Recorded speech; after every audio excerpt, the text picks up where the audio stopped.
RJ Rasel ভূত.com YouTube চ্যানেলে আপনাদের সবাইকে স্বাগত জানাচ্ছি। আমি Rasel.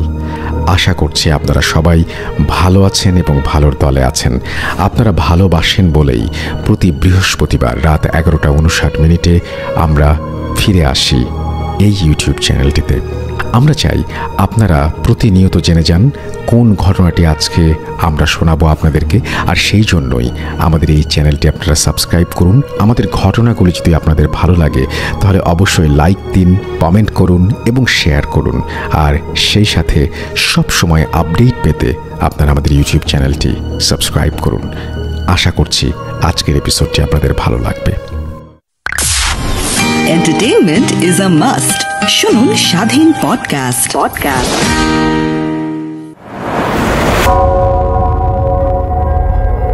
Spirit, be here with me.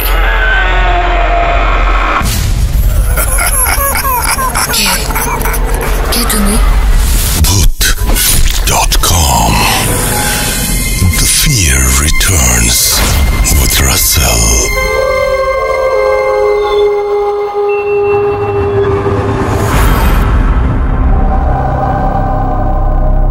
আসসালামু আলাইকুম। আপনাদের সবাইকে আমন্ত্রণ জানাচ্ছি ভূত.com-এর 34তম এপিসোড। এবং এই 34তম এপিসোডে আসা সম্ভব হয়েছে শুধুমাত্র আপনাদের ভালোবাসার কারণে। যদি আপনারা লক্ষ্য করেন তাহলে দেখবেন যে আমাদের যে ফেসবুক পেজটি রয়েছে, যেটি খুব অল্প দিন হলো আমরা শুরু করেছি, এরই মধ্যে সেখানে অসংখ্য মানুষ এসে যুক্ত হয়েছেন এবং আমাদের সাথে তাদের পথ চলা শুরু হয়েছে। এবং আশা করছি যে প্রতিটা মুহূর্ত আপনাদের এভাবেই আনন্দ দিয়ে যাব যতদিন পর্যন্ত আমার শক্তি থাকবে এবং যতদিন পর্যন্ত আপনাদের কাছ থেকে ঘটনা পাবো। ইয়েস, ঘটনা পাওয়াটা অনেক বেশি ইম্পর্ট্যান্ট। আর সেই জন্যই আমি বলতে চাই যে যদি আমাকে ঘটনা পাঠাতে চান তাহলে আমার ইমেল অ্যাড্রেসটা মনে রাখুন বা আমার ইমেল অ্যাড্রেসটি নোট করে ফেলুন। আমার ইমেল অ্যাড্রেস হচ্ছে russell.bhoot.com@gmail.com। আপনার নাম, ঠিকানা এবং ফোন নাম্বার সহ আপনার জীবনে ঘটে যাওয়া বা আপনার জানা সেরা ঘটনা লিখে পাঠিয়ে দিন আমার কাছে। ঘটনার শুরুতে অবশ্যই উল্লেখ করুন যে ঘটনাটি আপনি স্টুডিওতে এসে শেয়ার করতে চান, নাকি আপনি চান আপনার ঘটনা আমরা পড়ে শোনাই। যারা দেশের বাইরে রয়েছেন তারা সরাসরি অডিও ক্লিপ পাঠাতে পারেন বা লিখেও পাঠাতে পারেন ঘটনাটি। এটি সম্পূর্ণ আপনাদের ব্যাপার। আমাদের লাস্ট এপিসোডে আমরা নিয়ে এসেছিলাম আবরার ভাই এবং আমাদের হাফেজ মাইনুদ্দিন সাহেবকে আপনাদের অনুরোধেই, এবং আশা করছি সেই এপিসোডটি আপনারা উপভোগ করেছেন। আপনারা আরও বেশি জানান আমাদেরকে যে কাদের ঘটনা আপনারা শুনতে চান, কাদেরকে চান আমরা এপিসোডে নিয়ে আসি। এবং আমাদের এই দীর্ঘ পথ চলায় সবসময় আপনারা সাথে ছিলেন। এবং সত্যি কথা বলতে সেটা হচ্ছে যে এটি একটি দীর্ঘদিনের সম্পর্ক এবং এই সম্পর্কটা কেমন যেন মানে আপনারাও মিস করেন, আমিও মিস করি আপনাদেরকে এই সপ্তাহের পুরো 7টা দিন। যখন শুক্রবার রাত 11:59 হয় তখন আমার পরীক্ষা দেওয়ার পালা। কেমন লাগবে আজকে আপনাদের? আপনারা কি ভালো কিছু বলবেন নাকি খারাপ কিছু বলবেন? বিশ্বাস করুন খুব টেনশনে থাকি। আবার মাঝে মাঝে মনে হয় যদি খারাপ লাগে বকাঝকা করবে বা খারাপ কিছু বলবে তো আপন মানুষই। তো যাই হোক, আজকের যে এপিসোডটি সেই এপিসোডেও বেশ কিছু ঘটনা রয়েছে যে ঘটনাগুলো অদ্ভুত রকমের ভালো, এবং সব রকমের ঘটনা মিশিয়েই আজকের আমাদের এই এপিসোড। আশা করছি যে এই এপিসোডটি আপনাদের অনেক বেশি ভালো লাগবে। আমাদের ফেসবুক পেজ হচ্ছে www.facebook.com/russell.স্বাধীন। এখানে আপনি এসে আপনার মতামত জানাতে পারেন এবং আপনি জানাতে পারেন কার ঘটনা আপনি শুনতে চান, কার ঘটনা শুনতে চান না, এই সব কিছুই মানে আপনাদের মতামতের জন্য এই জায়গাটি।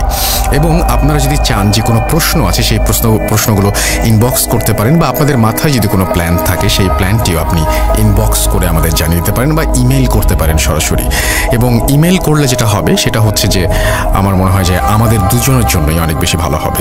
আশা করছি আপনাদের সামনের পথ চলা অনেক বেশি সুন্দর হবে আমাদের সাথে এবং প্রতিটা মুহূর্ত উপভোগ্য হয়ে উঠবে ভূত.com-এর সাথে। আমরা চলে যাব আমাদের আজকের প্রথম ঘটনায়। আশা করছি যে এই ঘটনাটি আপনাদের ভালো লাগবে। যদি এতটুকু ভালো লাগে বা এই ঘটনাটি যদি এতটুকু আনন্দ দিতে পারে তাহলে অবশ্যই আমাদের জানাবেন। এবং এই যে ঘটনাটি যিনি পাঠিয়েছেন তিনি চান না তার নাম বা ঠিকানা কোনো কিছু প্রকাশ করতে, সুতরাং আমরা নাম বা ঠিকানা কোনো কিছু প্রকাশ করব না। এবং তিনি আমাদের কিছু মানে প্রমাণ দিয়েছেন, সেই প্রমাণগুলো কি সেটাও বলবো না, কারণ তিনি এগুলো সব কিছুই শেয়ার করতে নিষেধ করেছেন তাদের ফ্যামিলির সেফটির জন্য। সো এটা কনফিডেন্সিয়াল থাকবে এবং এটাকে আমরা কোনোভাবেই বাইরে প্রচার করব না। আপনারা শুধু ঘটনাটি শুনুন এবং এই ঘটনাটি শুনে আশা করছি আপনারা আনন্দ পাবেন। উনি প্রথমেই লিখেছেন যে এই ঘটনাটি ব্ল্যাক ম্যাজিক নিয়ে। বুঝতেই পারছেন ব্ল্যাক ম্যাজিক আপনাদের অনেক পছন্দের একটি টপিক, যদিও আপনারাও জানেন আমিও জানি যে এটা নিয়ে বেশি মানে নাড়াচাড়া করা বা এটা নিয়ে অত বেশি ভাবা চিন্তা বা এটা নিয়ে কোনোদিন কোনো এক্সপেরিমেন্ট করতে যাওয়াটা একেবারেই বোকামি। আমরা যেটা করব সেটা হচ্ছে যে ওনার ঘটনাটি এখন ওনার মতো করে পড়ে শোনাবো। Please do not state my name, address and places informations while reading. Thank you. এটা তিনি শুরু করেছেন এভাবেই। তারপর লিখছেন also excuse my writing in Banglish but living abroad since my birth I am not completely able to write in Bangla. However I can just read, talk and explain the story. Okay, আমরা শুরু করি তাহলে। এরপরে তিনি বলেছেন, আসসালামু আলাইকুম রাসেল ভাইয়া, জানি আপনি ভালো আছেন কারণ সব সময় ভালোর দলে থাকেন। Thanks for coming back with ভূত.com। Please do not leave us ever again. Thank you so much এভাবে বলার জন্য। এবার পর লিখেছেন তিনি যে আমি দেশের বাইরে থাকি, ইউকেতে থাকেন তিনি, সেটা তিনি লিখেছেন। অনেক দিন ধরে লিখবো বলে কেন জানি ঘটনাটি লেখা হয়নি, ভালো লাগলে পড়ে শোনানোর অনুরোধ রইল।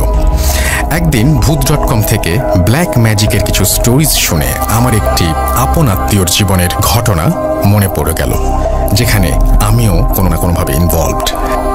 এরপরে তিনি লিখছেন যে স্টোরি শুরু করার আগে সবসময় একটা প্রসঙ্গ বা একটা প্রশ্ন জাগে যে যারা এই ব্ল্যাক ম্যাজিক করে তারা কেন যে বুঝতে পারে না এই পৃথিবীটা অনেক কম দিনের, আর আমাদের উচিত এই কম দিনগুলোতে ভালো কিছু করা আর এমন কিছু না করা যেটা অন্যের ক্ষতি করে just for a temporary satisfaction. শয়তানের সাথে চ্যালেঞ্জ নিয়ে আল্লাহ আমাদেরকে পাঠিয়েছিলেন প্রমাণ করতে যে মানুষ জাতি আল্লাহর অনেক প্রিয় জাতি, যারা কখনো ওনাকে অসম্মান করবেন না। কিন্তু ভাবতে খারাপ লাগে যে সেই পরীক্ষাতে ব্ল্যাক ম্যাজিক যারা প্র্যাকটিস করেন বা যারা এই সমস্ত কাজ করেন কুফরি কালাম, তারা বারবার ফেল করছেন। শয়তান যেমন জেলাসির কারণে মানুষ জাতি ঘৃণা করা শুরু করে, ঠিক একইভাবে মানুষের ভেতরেও কিছু মানুষ আছে যারা আপনার সুখ দেখতে পারে না এবং আউট অফ জেলাসি ক্ষতি করে, আল্লাহর অসম্মান করে, এর মাধ্যমে শয়তানকে খুশি করে। এই মানুষগুলোর খুব তাড়াতাড়ি রিয়েলাইজ করা উচিত যে একদিন সবার মরতে হবে আর ঈশ্বর আল্লাহ গডের কাছে জবাব দিতে হবে কেন দুনিয়ার পরীক্ষা ফেল করলো আর কেন শয়তানকে চ্যালেঞ্জে জিতিয়ে দিল। এইসব বলছি কারণ কিছু প্রবলেমস আমাদের এখনো সম্মুখীন হতে হচ্ছে।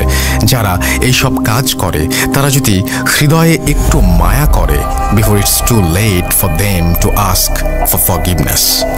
যাই হোক, মূল ঘটনায় চলে যাই, তারপর বুঝতে পারবেন কেন এসব বলছি। এই ঘটনাটি আমার হাজবেন্ডের লাইফে ঘটে যাওয়া একটি ঘটনা, তার পরিবারের সাথে। আমার হাজবেন্ডের পরিবার মানে আমার শ্বশুর বাড়ি বাংলাদেশের কোনো একটা জায়গায়, আমার বললাম না, এবং তারা পরে পড়াশোনার জন্য দেশের বাইরে চলে যান।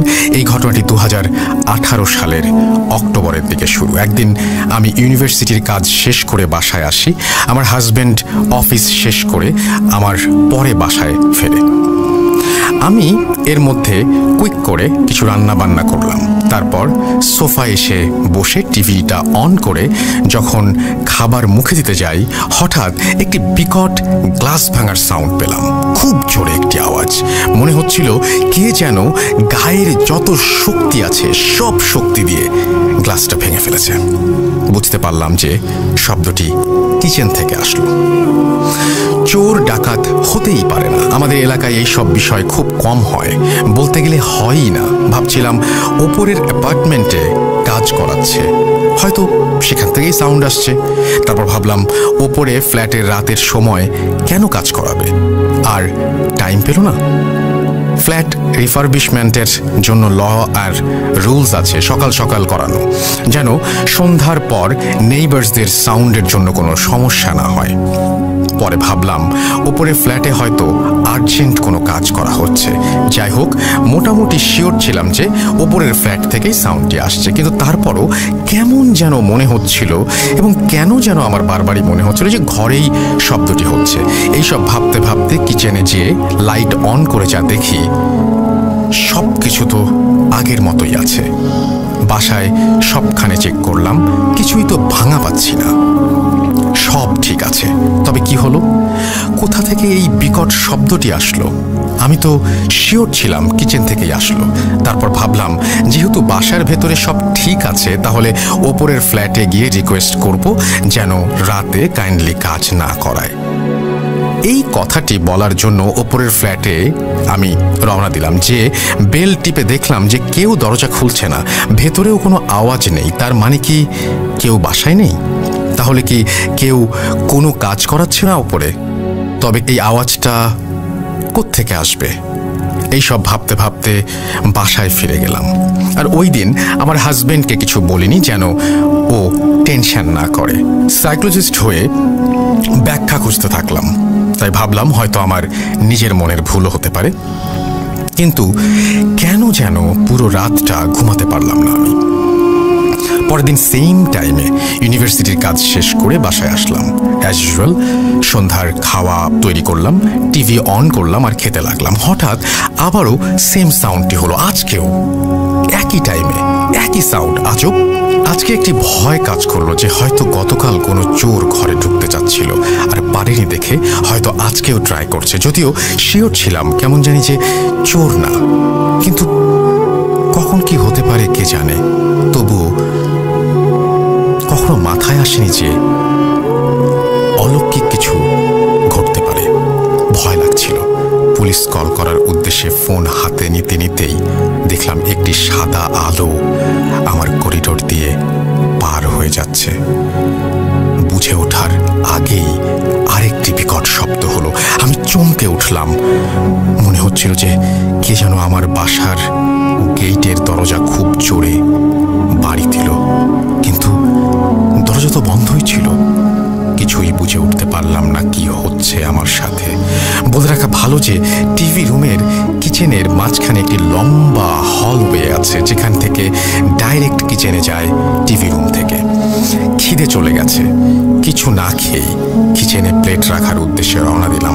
কিচেনের লাইট অন করে আর প্লেট টেবিলের ওপর রাখতে চেয়ে দেখলাম আমার হাজবেন্ডের অনেক প্রিয় আর শখের ডাইনিং গ্লাসের টেবিলটা পুরো ভেঙে চুরমার হয়ে গেছে।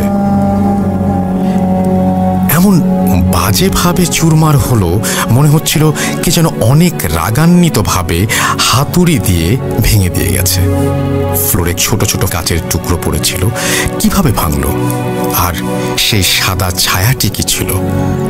কখনো আমার জীবনে এমন কিছু দেখিনি, আজ প্রথম।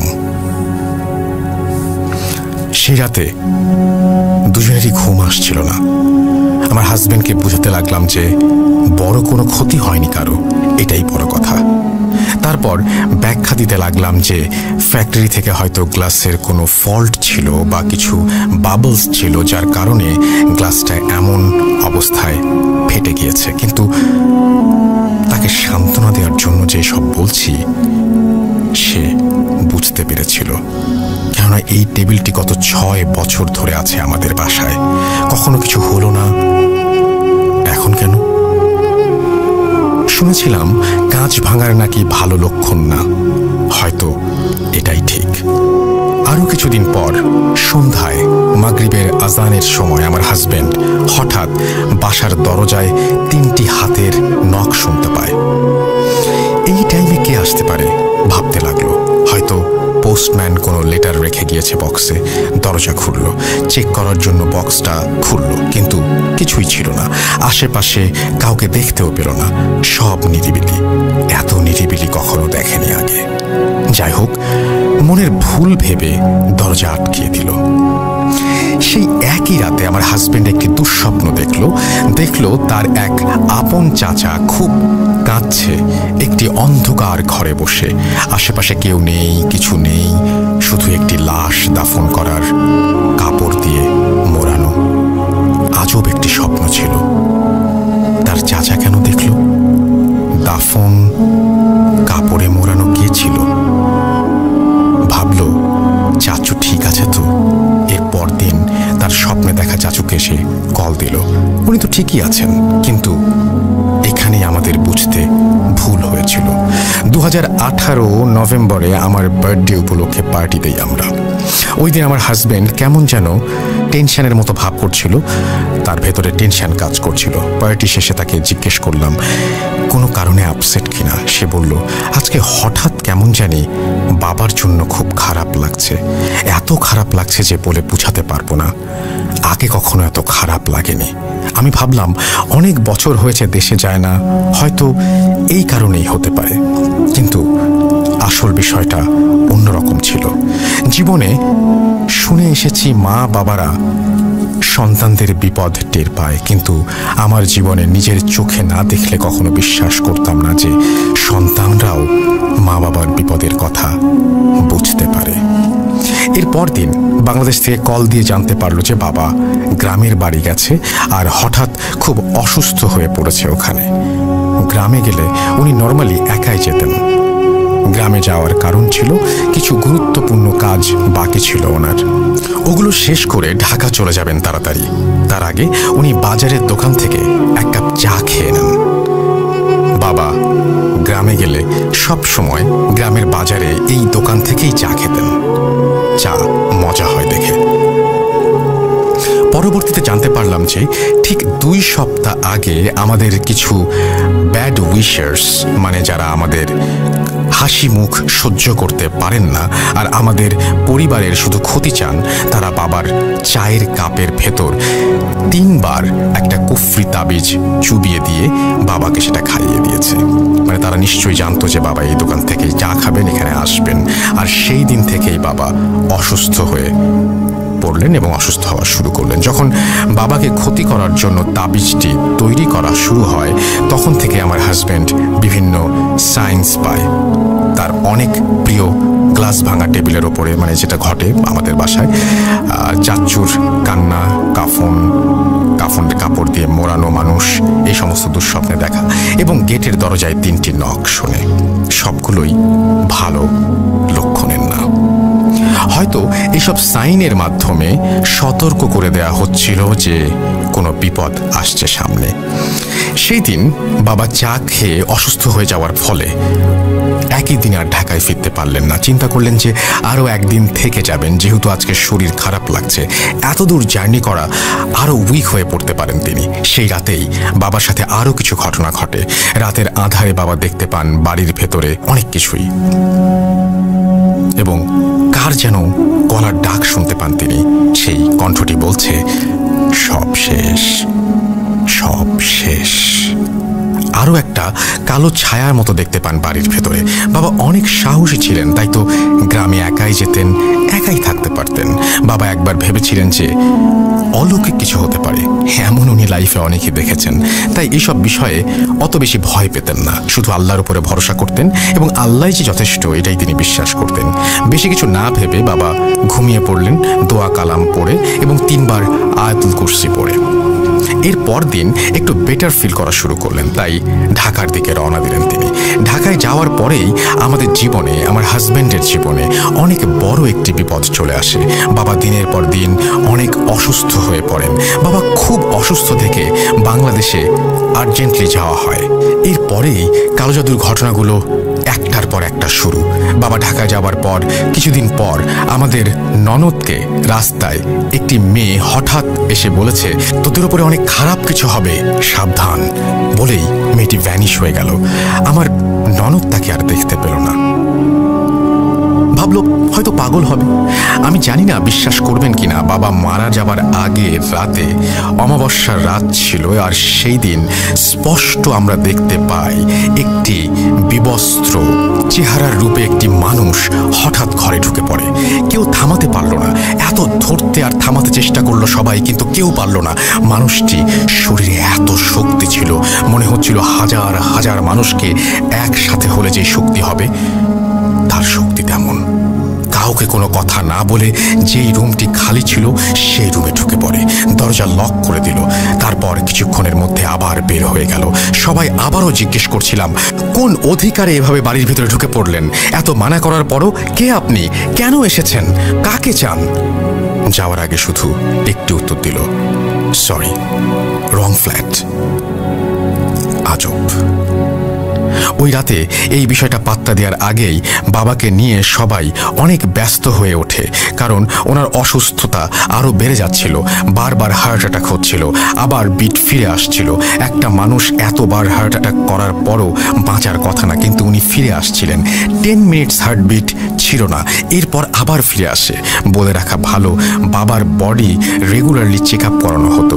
কিছুদিন আগে রিপোর্টে লেখা ছিল ওনার সব ঠিক আছে, কিন্তু রিসেন্ট রিপোর্টে একদিনের মধ্যে হঠাৎ একসাথে 2টা কিডনির প্রবলেম দেখা দেয়, লিভারের আর লাংসের প্রবলেম দেখা দেয়, সব একসাথে ফেলিয়ার। আমাদের এলাকার বড় ইমাম থাকে, তিনি বললেন যে ব্ল্যাক ম্যাজিকে এই সব হচ্ছে এবং ব্ল্যাক ম্যাজিকের মাধ্যমে সব করা হয় বদ জিন চালান দিয়ে। অমাবস্যার রাতের পর লাস্টে যা হয়, বাবাকে আইসিইউতে নেওয়ার আগে নার্সরা বললেন ওনার মাথায় কে যেন খুব জোরে একটি বাড়ি দেয়, আর উনি মাথা ধুয়ে থাকেন অনেকক্ষণ। তারপর সব কালো। সকালেই বাবা আমাদের মাঝে আর নেই। আমার হাজবেন্ডের দেখা দুঃস্বপ্নে কাফনের কাপড় মোড়ানো হয় তাকে, আর চাচু ছিলেন স্বপ্নের জাস্ট একটি হিন্ট, যা ওনার আত্মীয় অর্থাৎ আমার শ্বশুরের ভাই, তিনি স্বপ্নে এসেছিলেন। আর সেই কারণেই, যেহেতু ভাই ছিলেন, স্বপ্নে এরকমভাবে কাঁদছিলেন। বাবা চলে যাবার পর বিছানা চাদর সব গুছাতে চেয়ে তোষকের ভেতর একটা মোড়ানো কাগজ পাওয়া যায়, কিছু লাল সুতো দিয়ে পরানো। কাগজটির ভেতরে উল্টো করে কিছু লেখা, কিছু নাম্বার, কাফনের কাপড় দেয়া আর কিছু মাটি পাওয়া যায়। এলাকার বড় ইমামকে এটা দেখানো হয়, আর উনি কনফার্ম করেন যে এটা অনেক বড় একটি কুফরি কালাম, যা বাবার ওপর প্রয়োগ করা হয়েছে। বুঝতে বাকি রইল না যে সেই রাতে যে বিভৎস চেহারার লোকটি ঘরে ঢুকেছিল এবং সে বলেছিল রং ফ্ল্যাট, সেই লোকটি দিয়ে গিয়েছিল এটি। ইমাম আরও বললেন যে এটা তাদের লাস্ট একটা চাল ছিল, যেটা সাকসেসফুলি কাজ হয়েছে আমাদের ফ্যামিলির মাথা কেটে দেওয়ার জন্য, মানে আমাদের ফ্যামিলির হেড আমাদের বাবা।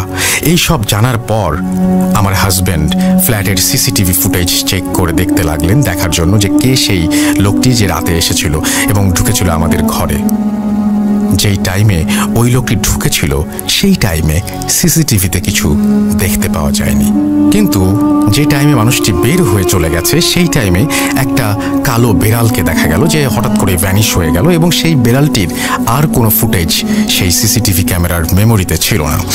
আরও কিছু হিডেন কুফরি ডিটেলস আছে কিনা সেটা ডিস্ট্রয় করার জন্য আমরা চেষ্টা করতে লাগলাম। বিভিন্ন জায়গা থেকে 3টি বড় হুজুরের সাথে কথা বলা হয় এবং 3জনই একই কথা বললেন যে গ্রামে 3টি তাবিজ পুঁতে রাখা হয়েছিল বাবাকে মারার জন্য, এবং প্রথমটা দেয়া হয় বাড়ির গেটের পাশে, বাকি 2টি দেয়া হয় রাস্তার মোড়ে। গেটের পাশেরটা পাওয়া যায় এবং রাস্তার মোড়েরটা শুধু একটা পাওয়া যায়, কিন্তু তৃতীয়টা কখনো পাওয়া যায়নি। হয়তো যেই মানুষটা আমাদের বিপদে ডেকে এনেছে তারা টের পেয়ে সরিয়ে ফেলেছে। আরও অনেক প্রমাণ পাওয়া যায় যে এই মানুষগুলো অনেক আগে থেকেই প্ল্যান করেছিল বাবাকে মারার জন্য। ঢাকার বাসায় আরেক তোষকের ভেতর কাফনের কাপড় আর একটা পায়জামার ফিতে পাওয়া যায়, তাতে 41টা গিট্টু দেয়া। ইমাম থেকে জানতে পারলাম যে প্রত্যেক প্রত্যেকটা গিট্টু দেয়া আছে, সেটার মানে হচ্ছে একদিন। তার মানে গিট্টুটা 40 দিন আনটিল বাবা became fully weak and ready for the final কুফরি মিশন ফর দেম, যেটা বিভৎস চেহারার সেই লোকটিকে দিয়ে করানো হয়েছিল। এসব জেনে শুধু দোয়া করি আল্লাহর কাছে, যারা এভাবে অন্যের ক্ষতি করে তাদেরকে হায়াত দান করুক আর এই বাজে পথ থেকে ফিরিয়ে আনুক। যারা কারোর কোনো ক্ষতি করে না তাদের জীবনে এমন বিপদ এনে দেয় এমন কিছু অদৃশ্য শক্তি দিয়ে কেন এভাবে অন্যের জীবন নষ্ট করে ফেলা হয় সামান্য একটু মনের শান্তির জন্য? আমি আজও বুঝতে পারলাম না। যারা ব্ল্যাক ম্যাজিক প্র্যাকটিস করেন তাদের উদ্দেশ্যে বলছি, যার কারণে এত কুফরি কালাম করছেন নিজের সামান্য কিছু টেম্পোরারি স্বাদ মেটানোর জন্য, পৃথিবীর এই শান্তি লাভ করে আপনি কি জান্নাতে ঢুকতে পারবেন? সামান্য সুখের জন্য চিরকালের সুখ ত্যাগ করছেন। একদিন আমারও মরতে হবে, আপনারও মরতে হবে। আল্লাহ সহজভাবে মরণ দিবে না আপনাদেরকে, এটা প্রমাণিত অনেকভাবেই। আপনাদের এই সব খারাপ কাণ্ডর জন্য আপনাদের ফ্যামিলিও ভুগতে পারে, যেটা ব্ল্যাক ম্যাজিকের যারা প্র্যাকটিস করে তাদের সবারই একটা পরিণাম হয় আর কি। আমি অনেক কষ্ট নিয়ে এসব বলছি, কারণ বাবাকে মেরে এই মানুষদের মনে শান্তি হয়নি। আজও অনেক বিপদ যাচ্ছে আমাদের ওপর দিয়ে এখনও। এই ঘটনাটি ভালো লাগলে বাকিগুলো অন্যদিন পাঠাবো। তারপরে তিনি থ্যাঙ্কস দিয়েছেন এবং তিনি বলেছেন যে এই ঘটনাটি পড়ে শোনানোর জন্য, এবং আমাদেরকে তিনি তার তো নাম টাম সব কিছু আগে থেকেই প্রকাশ করতে নিষেধ করেছেন, যে জন্য আমরা করলাম না। এবং আশা করছি এই ঘটনাটি আপনাদের ভালো লেগেছে, এবং আমি চাই না যে এইরকম কোনো ঘটনা আর কারো জীবনে ঘটুক, কোনো মানুষ এইরকম ভয়ঙ্কর পরিণতির দিকে যাক। আসলে মানুষকে মেরে ফেলছে যার বিচার হচ্ছে পরকালে, এবং সেই বিচার কিন্তু ইহকালের বিচারের চাইতেও ভয়ঙ্কর, সেটা মাথায় রাখতে হবে। এবং এই সমস্ত ভয়ঙ্কর জঘন্য কাজ থেকে আমাদের সবারই দূরে থাকা উচিত বলে আমি মনে করি। আমার জ্ঞান খুব স্বল্প, আমি মানে যতটুকু বুঝি ততটুকু হচ্ছে যে মানে আমি আমার চাইতে এইটুকু বুঝি যে আমার চাইতে অনেক জ্ঞানী মানুষ এই পৃথিবীতে আছেন। আপনারা আমার কথা না শুনলেও তাদের পরামর্শ নিয়ে দেখতে পারেন যে এই ধরনের পথে পা বাড়ানো কখনো উচিত না। আমি তাদের আলোকে তাদের সাথে কথা বলে আমি আপনাদের বলছি যে এরকম পথে পা বাড়াবেন না, এবং আপনি নিজের জীবনটাকে ধ্বংস করবেন না, আপনার পরিবারকে ধ্বংস করবেন না। অন্য কারো ক্ষতি করতে হলে বা অন্য কারো ক্ষতি করলে আপনি নিজেও একদিন সেই ক্ষতিতে পড়তে পারেন। এই কথাটা প্লিজ মনে রাখবেন। এরকম ঘটনা যদি আপনার কাছেও থাকে তাহলে পাঠিয়ে দিন russell.bhuth.com@gmail.com এই অ্যাড্রেসে। আশা করছি এই ঘটনাটি আপনাদের সবার ভালো লেগেছে। আমরা চলে যাব পরের ঘটনায়। Spirit, be here with me.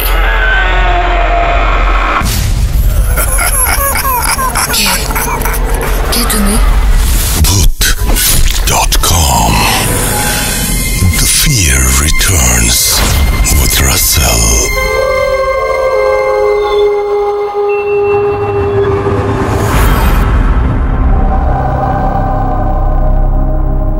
আরও একবার আপনাদের সবাইকে স্বাগত জানাচ্ছি Bhuth.com-এ। আশা করছি সবাই ভালো আছেন, ভালোর দলে আছেন।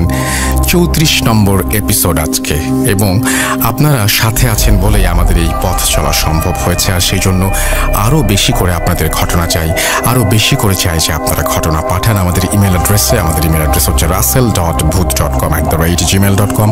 আপনার নাম, ঠিকানা এবং ফোন নাম্বার সহ আপনার জীবনে ঘটে যাওয়া বা আপনার জানা সেরা ঘটনা লিখে পাঠিয়ে দিন আমাদের কাছে। ঘটনার শুরুতে অবশ্যই উল্লেখ করুন যে ঘটনাটি আপনি স্টুডিওতে এসে শেয়ার করতে চান, নাকি আপনি চান আপনার ঘটনা আমরা পড়ে শোনাই। যারা দেশের বাইরে রয়েছেন তারা সরাসরি অডিও ক্লিপ পাঠাতে পারেন বা লিখেও পাঠাতে পারেন ঘটনাটি। এখন যে ঘটনাটি আমি শেয়ার করব, আমি পরপর দুটি ঘটনা শেয়ার করি, একটি নৌকা নিয়ে এবং আরেকটি বাইক নিয়ে। প্রথমে নৌকা নিয়ে শুরু করি, কারণ এই যে গ্রাম শহর সব কিছু মিলিয়ে আসলে মানে গ্রামের ঘটনা আপনারা সবাই পছন্দ করেন, এবং গ্রাম মানেই নৌকা, গরুর গাড়ি, আরও অনেক কিছু, মেঠোপথ, সব কিছু মিলিয়ে গ্রাম। তো আমরা নৌকার ঘটনা দিয়ে আজকে আমাদের লিসেনাররা যে সমস্ত ঘটনা পাঠিয়েছেন সেটা শুরু করি, এবং তারপরে একে একে বাকি ঘটনাগুলো শোনাবো ইনশাল্লাহ। প্রথমে চলে যাচ্ছে একটা নৌকার ঘটনায়। ইন দ্য মেইন টাইম আপনারা আমাদের ফেসবুক পেজটা ভিজিট করতে ভুলবেন না, www.facebook.com/russell.স্বাধীন। আমাদের যে ইউটিউব চ্যানেল আছে সেখানে আমরা কিছুদিন আগেও একটা হন্টেড হাউস ভিজিট করেছি, এবং আপনারা সেটা দেখেছেন হয়তো, অনেকেই অনেক প্রশংসা করেছেন। Thank thank you very much আমাদেরকে এভাবে উৎসাহ দেওয়ার জন্য। সেইটাও আপনারা ভিজিট করবেন আমাদের ইউটিউব চ্যানেলটি, এবং সেখানে আপনারা অডিও এবং ভিডিও সব কিছু একসাথে দেখতে পারবেন। আশা করছি যে আপনারা অনেক বেশি এনজয় করবেন সেখানে গেলে। এখন যেটা করব, সরাসরি চলে যাব আমরা আমাদের পরবর্তী ঘটনায়, নৌকা নিয়ে একটি কাহিনী। চলুন শুনে আসি। স্বাগত জানাচ্ছি ভূত.com-এর প্রত্যেক শ্রোতাদেরকে। স্বাগত জানাচ্ছি সেই সমস্ত মানুষকে যারা ভূত.com-এর প্রতিটি ঘটনা শুনবার জন্য অধীর আগ্রহে অপেক্ষা করছেন। আজ সেই রকমই মুড বদলে দেওয়ার মতো একটি ঘটনা নিয়ে চলে এসেছি আমি শামীম আপনাদের মাঝে। আজ থেকে প্রায় 40 বছর আগের কথা। ঘটনাটি খুলনা এলাকার কোনো এক গ্রামের। যাদের সাথে ঘটনাটি ঘটেছিল তাদের ছেলে ঠিক যেভাবে বলেছেন আমাকে, আমি তার মতো করে আপনার সামনে বলবার চেষ্টা করছি। আমার বাবা পোস্ট অফিসে চাকরি করতেন, আমার মা গৃহিণী ছিলেন। আমাদের গ্রাম থেকে বাবার অফিস 20-22 কিলোমিটার দূরে। যাতায়াতের একমাত্র রাস্তা নদীপথ। বাবার ওখানে নতুন পোস্টিং হয়েছিল। কয়েকদিন অফিস করবার পরপরই বাবা গ্রামের বাড়িতে এসে একদিন করে থেকে যেতেন। বাবার মুখে বেশ কয়েকবার শুনেছিলাম তার ওই নতুন কর্মস্থলটা নাকি খুবই সুন্দর পরিবেশ। আমার আর মায়ের মাঝে মাঝে ইচ্ছে জাগতো যে একটু ওই বাবার নতুন অফিসটা থেকে কিছুদিন ঘুরে আসি, দেখে আসি পরিবেশটা কেমন। বাবার কাছে ইচ্ছের কথা জানাতেই তিনি বললেন, ঠিক আছে, আগামী সপ্তাহে তোমাদেরকে নিয়ে যাব। যথারীতি আগামী সপ্তাহে বাবা ফিরে এলেন এবং একদিন থেকে তারপর দিন আমাদেরকে নিয়ে তার নতুন কর্মস্থলের দিকে রওনা দিবেন। কথাবার্তা সব ফাইনাল। একটা কথা বলে রাখি, যত যাই হয়ে যাক বাবাকে কিন্তু শনিবার সকাল 8টার মধ্যে অফিসে পৌঁছাতেই হয়। তাই বাবা নিয়ম করে শুক্রবার সন্ধ্যা বা রাতের ভেতরেই তার সার্ভিস কোয়ার্টারে উপস্থিত হয়ে যেতেন। আমরা সেদিন বিকালের একটু আগেই, মানে মোটামুটি দুপুরের খাওয়া দাওয়া করে যাত্রা শুরু করি। আমরা যেদিন যাত্রা করি সেদিনও ছিল শুক্রবার। সবকিছু গুছিয়ে টুছিয়ে আমাদের গ্রামের বাড়ি থেকে বেরোতে বিকালটা পার হয়ে গিয়েছিল। আমাদের গ্রাম থেকে নৌকার ঘাট মাত্র 1.5 কিলোমিটার। আমি, বাবা ও মা হাঁটতে হাঁটতে ঘাটে পৌঁছালাম। সম্ভাবনা ছিল সন্ধ্যার অন্ধকার নামার আগেই নৌকাতে উঠে পড়ব, কিন্তু ঘাটে যেয়ে দেখলাম কোনো নৌকা নেই সেখানে। অনেকক্ষণ চুপচাপ বসে রইলাম নৌকার অপেক্ষায়। কোনো মানুষও নেই, কোনো নৌকাও নেই, কোনো কিছুরই দেখা নেই। সন্ধ্যা ঘনিয়ে এলো। ওপার থেকে শিয়ালের হুক্কা হওয়া আওয়াজ কানে ভেসে আসছে। নদীর পানির স্রোতের ওই ঝাপটার যে বাড়ির শব্দটা, সেটাতেও যেন চারিদিকটা কেমন উথাল পাথাল করছে। মাঝে মাঝে কোথা থেকে যেন মৃদু ঠান্ডা হাওয়া পায়ের উপর দিয়ে বয়ে যাচ্ছে। আমার বয়স তখন 10-11 বছর হবে। আমার মনের ভেতরে কেমন যেন অদ্ভুত অনুভূতি হচ্ছে। হঠাৎ নদীর ভেতর থেকে কিসের একটা আলো দেখতে পেলাম। আলোটি যেন আস্তে আস্তে আমাদের দিকে এগিয়ে আসছে।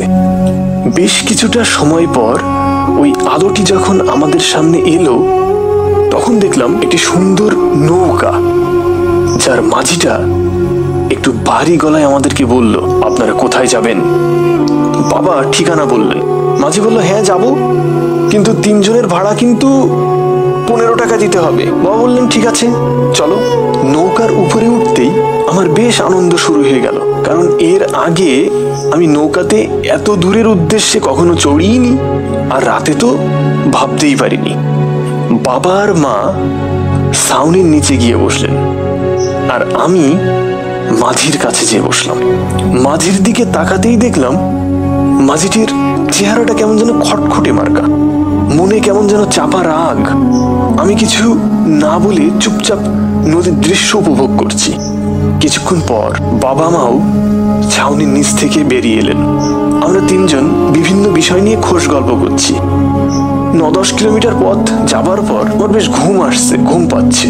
মা বলল, ঠিক আছে তুই ওই ছাউনির নিচে গিয়ে ঘুমা। হঠাৎ আমরা সবাই লক্ষ্য করলাম বড় আর একটি নৌকা আমাদের দিকে ভীষণ গতিতে এগিয়ে আসছে। নৌকার ভেতর থেকে কেমন যেন একটা চিৎকার বা কান্নাকাটির আওয়াজও ভেসে আসা শুরু করেছে। বাবা প্রথমে একটু কৌতূহলের দৃষ্টিতে দেখলেন, কিন্তু কি একটা সন্দেহ হয় মাঝিকে ডাক দিয়ে বাবা বললেন, তুমি নৌকাটাকে একটু সাইড করে চালাও তো, আর ওই আলোটাও কমিয়ে দাও। এর কারণ অনেক সময় নদীতে জলদস্যুদের আক্রমণ হতে শোনা যেত। বাবা হয়তো ওইটা ভেবে এটা বলেছিলেন। তৎক্ষণাৎই বাবার কথা মতো মাঝি নৌকার আলো কমিয়ে নৌকাটিকেই নদীর কুল ঘেঁষে বইতে লাগলেন। কিছুক্ষণ পর দেখলাম আমাদের পাশ কাটিয়ে ওই নৌকাটি পার হচ্ছে। ভালো করে লক্ষ্য করে দেখলাম ওই নৌকাতে নতুন বর বউ এবং সুন্দর পোশাক পরা অনেক মানুষজন। বুঝতে পারলাম এটা কোনো বিয়ের অনুষ্ঠান থেকে আসা যাত্রীগণ হতে পারে। তাই আর ভয় না পেয়ে আমরাও সমান গতিতে চলতে থাকলাম।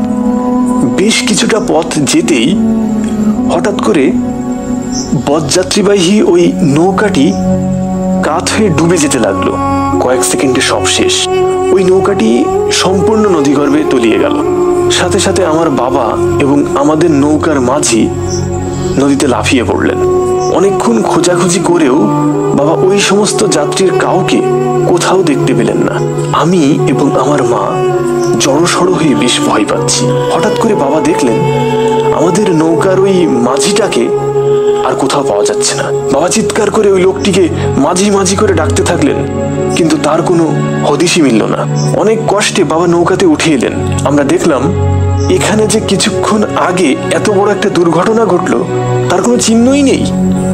এমনকি কারোর কোনো টু শব্দটিও পাওয়া যাচ্ছে না।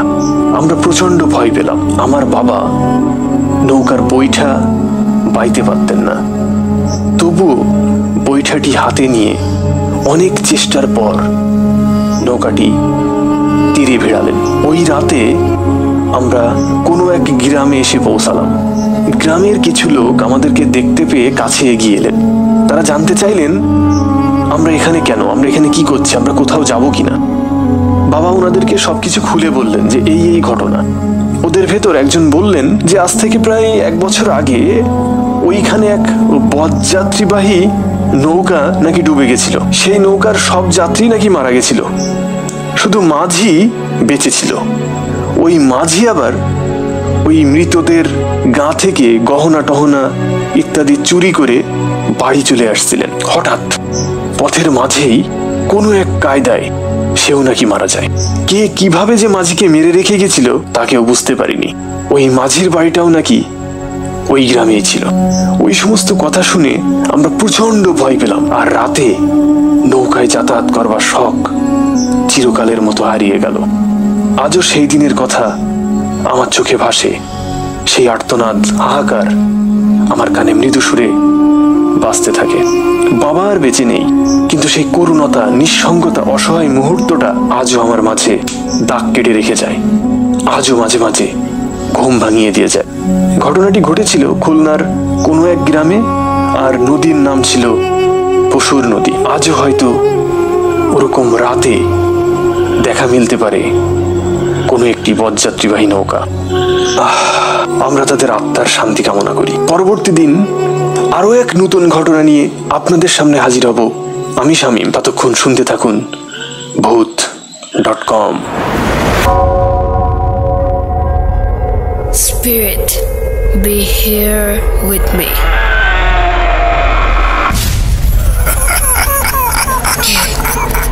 কে তুমি? Voot.com. The fear returns with Russell.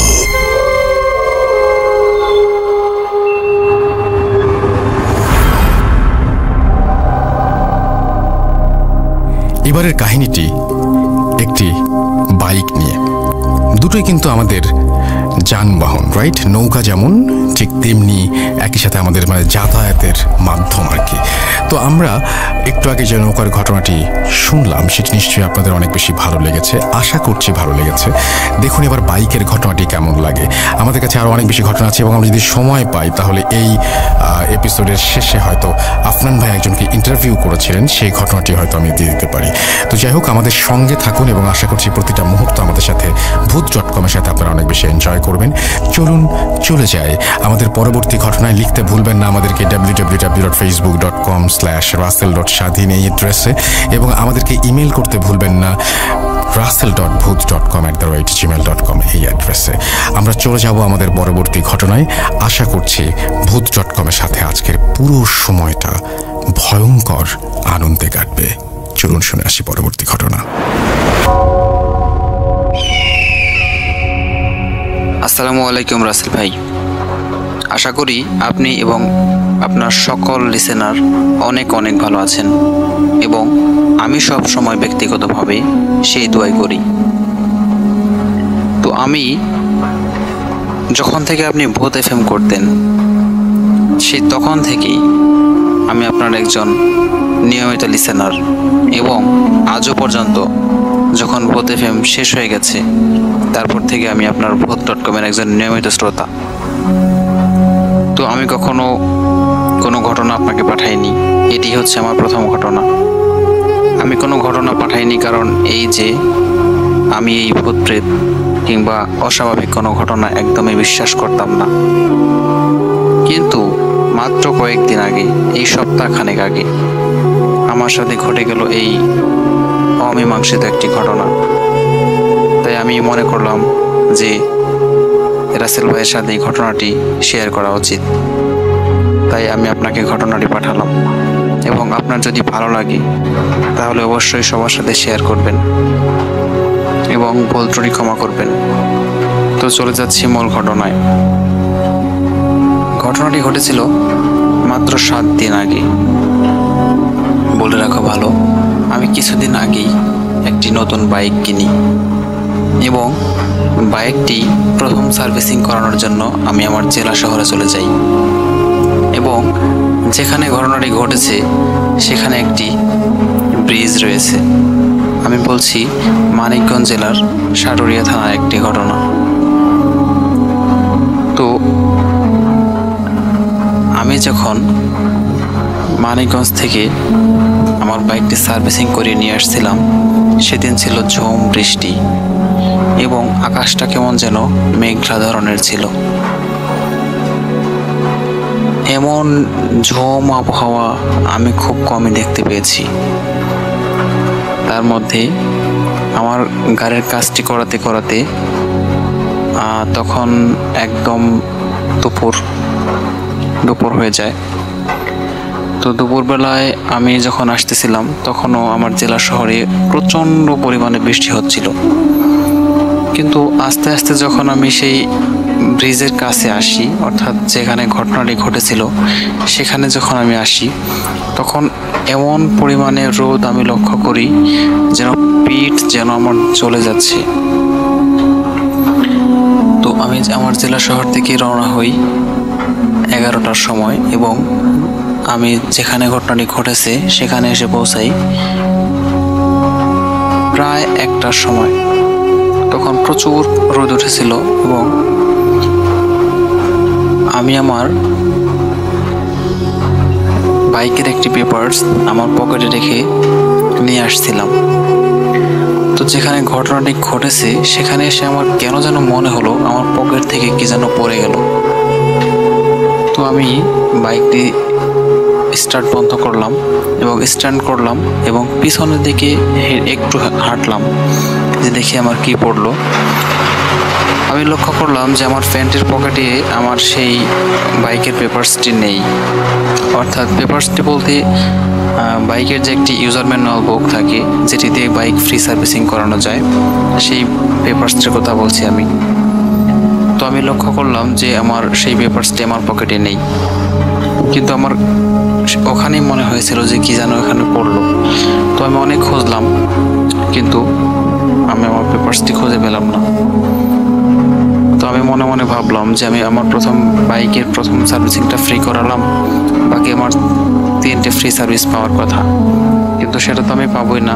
তো একটু খুঁজে দেখি।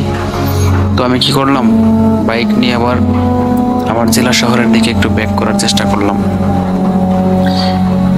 অনেক দূর পর্যন্ত গেলাম কিন্তু না, আমি আমার সেই বইটিকে কোথাও খুঁজে পেলাম না। তো আমি আবার বাসার দিকে ফিরে আসলাম এবং যেখানে মনে হয়েছিল যেখানে কিছু একটা পড়েছে সেখানে আমি আরেকবার খুঁজে আসলাম, কিন্তু সেখানে আমার বইটি পেলাম না। উল্লেখ্য আমি সেই বইটি আমার প্যান্টের পকেটে ঢুকিয়ে তারপর আসছিলাম। তো আমার প্যান্টের পকেটে আমি আরও কয়েকবার চেক করলাম, আমার প্যান্টের পকেটেও সেই বইটি ছিল না। তো আমি সেদিন অনেক বিভ্রান্ত হয়ে বাসায় চলে আসলাম যে আমি আমার বইটি হারিয়ে ফেলেছি এবং আমি আর কখনো ফ্রি সার্ভিস পাবো না।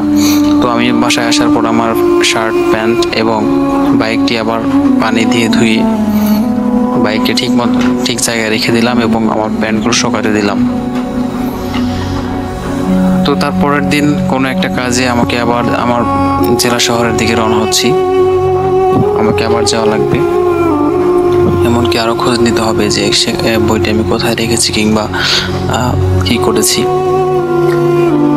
তো প্রথম দিন যেখানে ঘটনাটি ঘটেছিল, যে আমার মনে হয়েছিল যে এখানে হয়তো কিছু একটা পড়েছে, আমি খোঁজ করেছিলাম, আমার বইটি পেলাম না।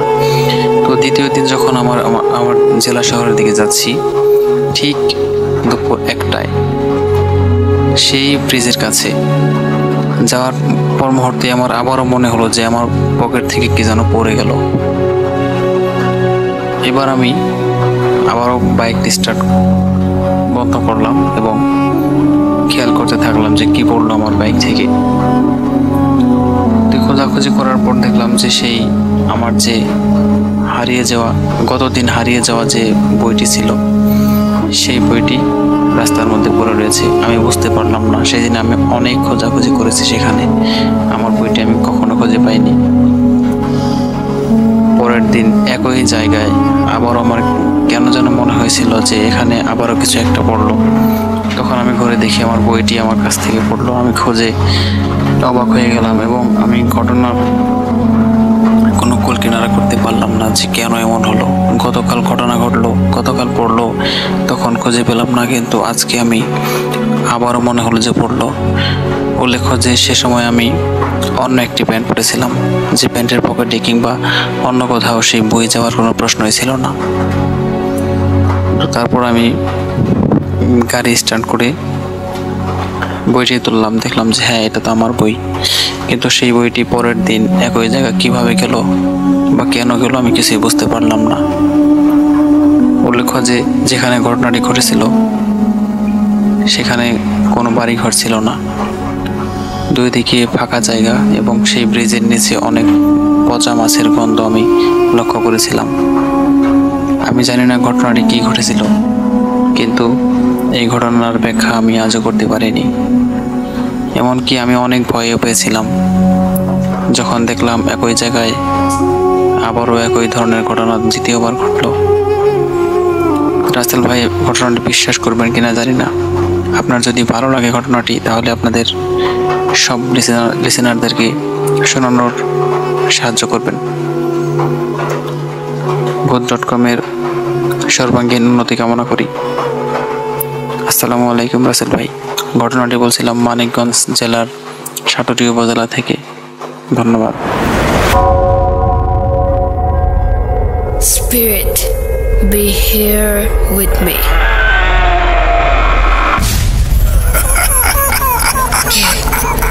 Get to me. Bhoot.com. The fear returns with Russell.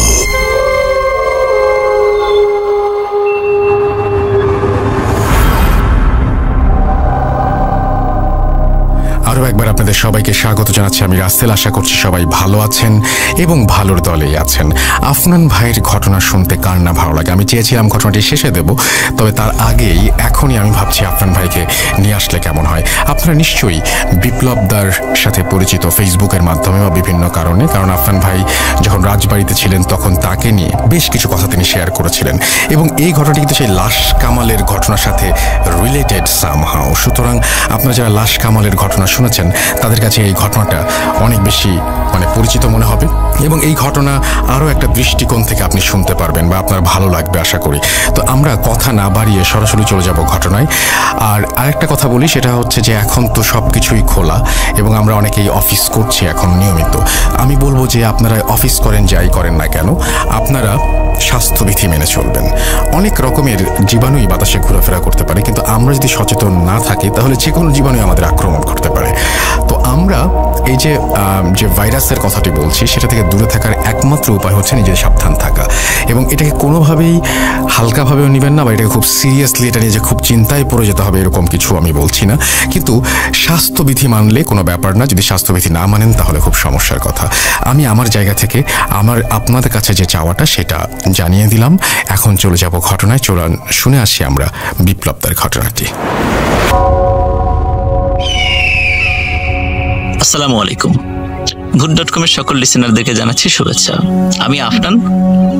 আজকে এই মুহূর্তে আমি আপনাদের সঙ্গে যে ঘটনাটি শেয়ার করব সেটিও কিন্তু আমার নিজের মুখে আমি শেয়ার করব না, এটি যার সঙ্গে ঘটেছে তিনি নিজেই আপনাদের সঙ্গে শেয়ার করবেন এবং আপনারা জেনে ভালো লাগবে এই ঘটনাটি কিন্তু লাশ কাটা ঘরের একটি ঘটনা।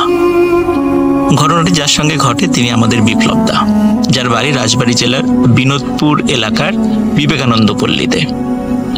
কোনো একটা কারণে উনি সেদিন লাশ কাটা ঘরে গিয়েছিলেন, কারণ ওই দিন ওনার একজন বড় দাদা যিনি সাধারণত এই কাজটি করেন, ওই দিন উনি ছিলেন অসুস্থ থাকার কারণে যেহেতু উনি একা যেতে পারছিলেন না, এজন্য বিপ্লবদাকে তিনি সাথে নিয়ে যান। এবং লাশ কাটার ঘরে কিন্তু অনেকগুলো প্রসিডিউরস থাকে, এই প্রসিডিউরসগুলো মেনটেন করতে হয়, কিন্তু উনি অসুস্থ থাকার কারণে যেহেতু উনি হয়তো ওই প্রসিডিউরসগুলো মেনটেন করতে পারবেন না বলে ধারণা করেছিলেন এবং কাজেরও প্রেশার ছিল, এজন্য বিপ্লবদাকে সাথে নিয়ে যান। আর বিপ্লবদা যখন সাথে যান সেখানকার দৃশ্য দেখার পর থেকেই ওনার সঙ্গে ঘটনাটির সূত্রপাত ঘটে। বিপ্লবদা এখন নিজের মুখে সেই ঘটনাটি আপনাদের সঙ্গে শেয়ার করবেন। বিপ্লবদা কেমন আছেন? আমি ভালো আছি। দাদা, আপনি শুরুতে যেটা বলছিলেন আমি তো অনেকটা বলেই দিলাম। লাশ কাটা ঘরে যাওয়ার পর আপনি সেখানে কি দৃশ্যটা দেখেছিলেন? আপনি তো আপনার দাদার সাথে গেলেন সেখানে, কারণ সেই কাজটি করে। আপনি যখন ওই দিন গেলেন তার সাথে, সেখানে আসলে ওই লাশের দৃশ্যটা কেমন ছিল? লাশের দৃশ্যটা একটু অন্য ধরনের ছিল। এখন থেকে 6 মাসের মতো, 6-7 মাস আগে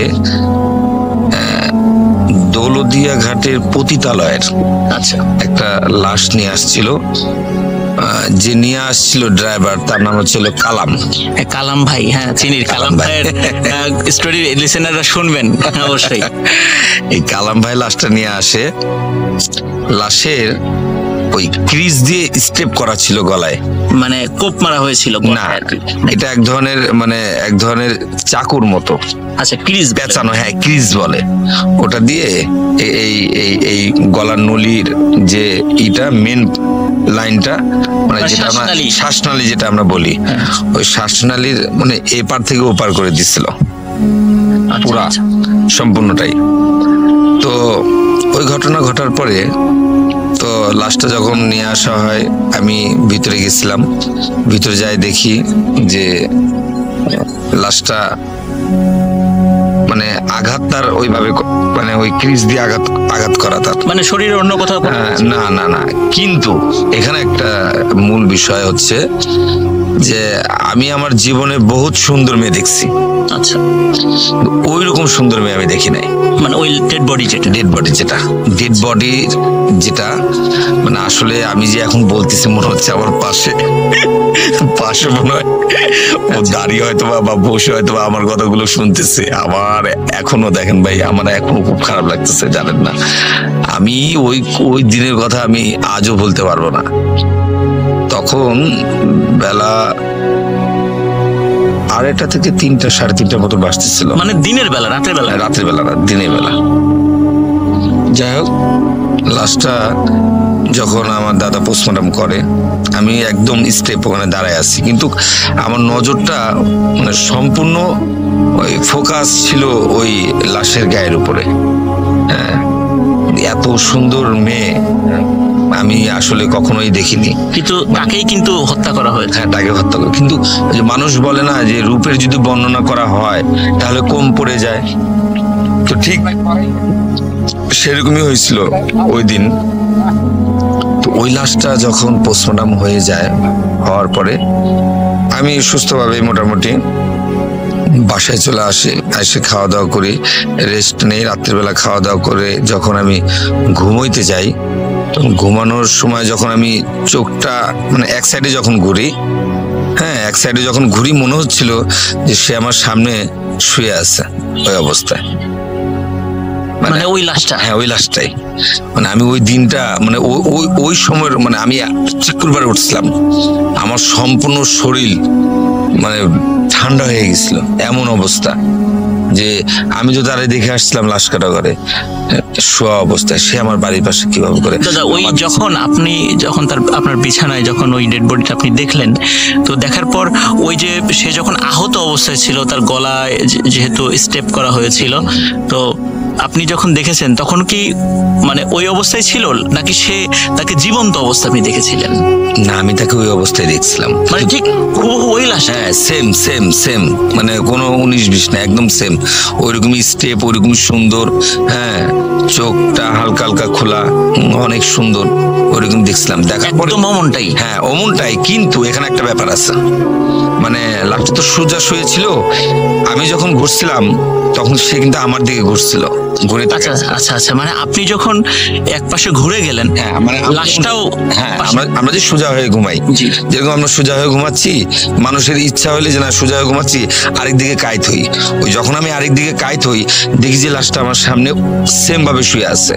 কিন্তু মানে আমি যখন দেখি তাকে ভালো করে, তখন দেখার পরে ও আমার দিকে এভাবে করে মুখ ঘুরায়, মানে লাশ যেরকম বডিটা শোয়া রাখে ওই আরেক দিকে সে মুখ ঘুরায় আমার দিকে তাকায় রয়েছে। আমি তো ওটা দেখে আমি আমার মানে পৃথিবীর সবকিছু ভুলে গেছিলাম। আসলে এটা একবারে মানে একটা লাইফের কঠিন একটা ব্যাপার আমার দ্বারা, মানে আমি ওই জিনিস আজও বলতে পারি না। এখনো কি সেটা আপনি মাঝে মাঝে ফিল করেন, বা একা যখন থাকেন, বা যদি রাত্রে কোথাও যান, বা কখনো স্বপ্নের মধ্যে, জিনিসটা কি এখন আপনার ফিল করেন? এখন আমার মাঝে মধ্যে ফিল হয়, কিন্তু আসলে ফিল হইলেও ওই যে মানে আসলে সাহস তো করতে হবে, মনের তো একটা বল থাকতে হবে। আমি যদি ভয় পেয়ে যাই তাহলে তো আমার যে কোনো একটা ক্ষতি হইতে পারে। এখন মনে করি না ওটা কিছু না, ওটা কোনো ব্যাপার না, ওটা কিছু না, কিন্তু তারপরেও ভয় তো আসলে অন্তর থেকে মন থেকে তো ছাড়ে না, এটা ধরেই রাখে। দাদা একটা বিষয়, সেটা হচ্ছে এমনও তো হতে পারে যে আপনি যখন ওই ডেড বডিটা দেখেছিলেন, আপনি চিন্তা করেছিলেন যে এত সুন্দর একটা মানুষকে কিভাবে হত্যা করা হলো, এরকম যখন চিন্তা থেকে এমনও তো হতে পারে সেটা আপনার মাথার মধ্যে সেটা বসে গিয়েছিল, সেটা হ্যালুসিনেশন হতে পারে। কিন্তু আপনি যখন ঘুমের সময় সেটা বাস্তবেই দেখছিলেন, এবং আপনি যখন একপাশে কাত হচ্ছিলেন, ডেড বডিটাও আপনার দিকে কাত হয়ে যাচ্ছিল, এটা তো আসলে হ্যালুসিনেশন বা চোখে শুধু দৃষ্টিভ্রম হওয়ার কথা না। এমনও তো হতে পারে যেটা তো শুধু দৃষ্টিভ্রম, এমন যে মানুষের মাথার মধ্যে একটা বিষয় কাজ করছে, আমরা তখন অনেক সময় জিনিসগুলো দেখি। কিন্তু আপনি যেটা দেখে আসলেন, নর্মালি যেহেতু আপনি দেখা যাচ্ছে যে আপনাকে যেহেতু আপনার দাদা সেখানে নিয়ে গিয়েছিল, নর্মালি আপনার সাহস না থাকলে কিন্তু আপনাকে তার ওখানে নিয়ে যাওয়ার কথা না, আপনাকে সাহসী মনে করেন বিধায় উনি নিয়ে গেছেন।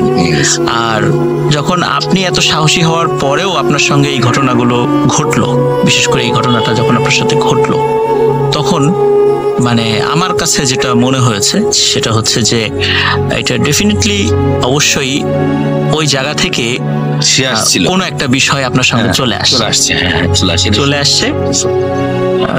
না চলে আসলে না যদি না আসতো, বা ও যদি আমার সাথে যদি না চলে আসতো, তাহলে সে আর আমার দিকে ঘুরে তাকাইতো না, সে সোজা শুয়ে থাকতো। মানে আমি ঘুরছি, সেও আমার দিকে মানে এইভাবে করে এক সাইড হয়ে সে আমার দিকে তাকায়। এক্স্যাক্টলি, কারণ কি যদি শুধু দৃষ্টিভ্রম হতো, আপনি শুধু পাশে তাকে শোয়া দেখতেন, কিন্তু যেহেতু আপনি এক পাশে কাত হচ্ছেন, সেও ওই পাশে কাত হয়ে যাচ্ছে, আপনার দিকে তাকাচ্ছে, কিন্তু সে ডেড বডি, কোনো কথা বলছে না, কিছু করছে না। তার মানে এটা শুধু দৃষ্টিভ্রম আমার মনে হচ্ছে না, এটা সত্যি সত্যি আপনার সঙ্গে একটা প্যারানরমাল একটা ঘটনা আপনার সঙ্গে ঘটেছে। এখানে আর একটা ব্যাপার আছে, যে ব্যাপারটা হচ্ছে মাঝে মধ্যে আমি ওটা দেখতে যাই, আমার ভাইয়ের সাথে আমি মাঝে মধ্যে লাশ কাটাঘরে যাই দেখতে। কিন্তু লাশ কাটা ঘর থেকে যখন আমি আসি, আমার একটা অভ্যাস যে আমি যখনই গোসল করি, আমার ওয়াইফ যদি গামছা নিয়ে যদি দাঁড়ায় থাকে বা একটু কথা বলি গোসল করি, এই জিনিসটা আমার খুব ভালো লাগে। যে একজন আমার সামনে দাঁড়ায় রইলে আমি গোসল করতেছি, কথা বলতেছি, গল্প করছি, এই গল্প ওই গল্প করতেছি।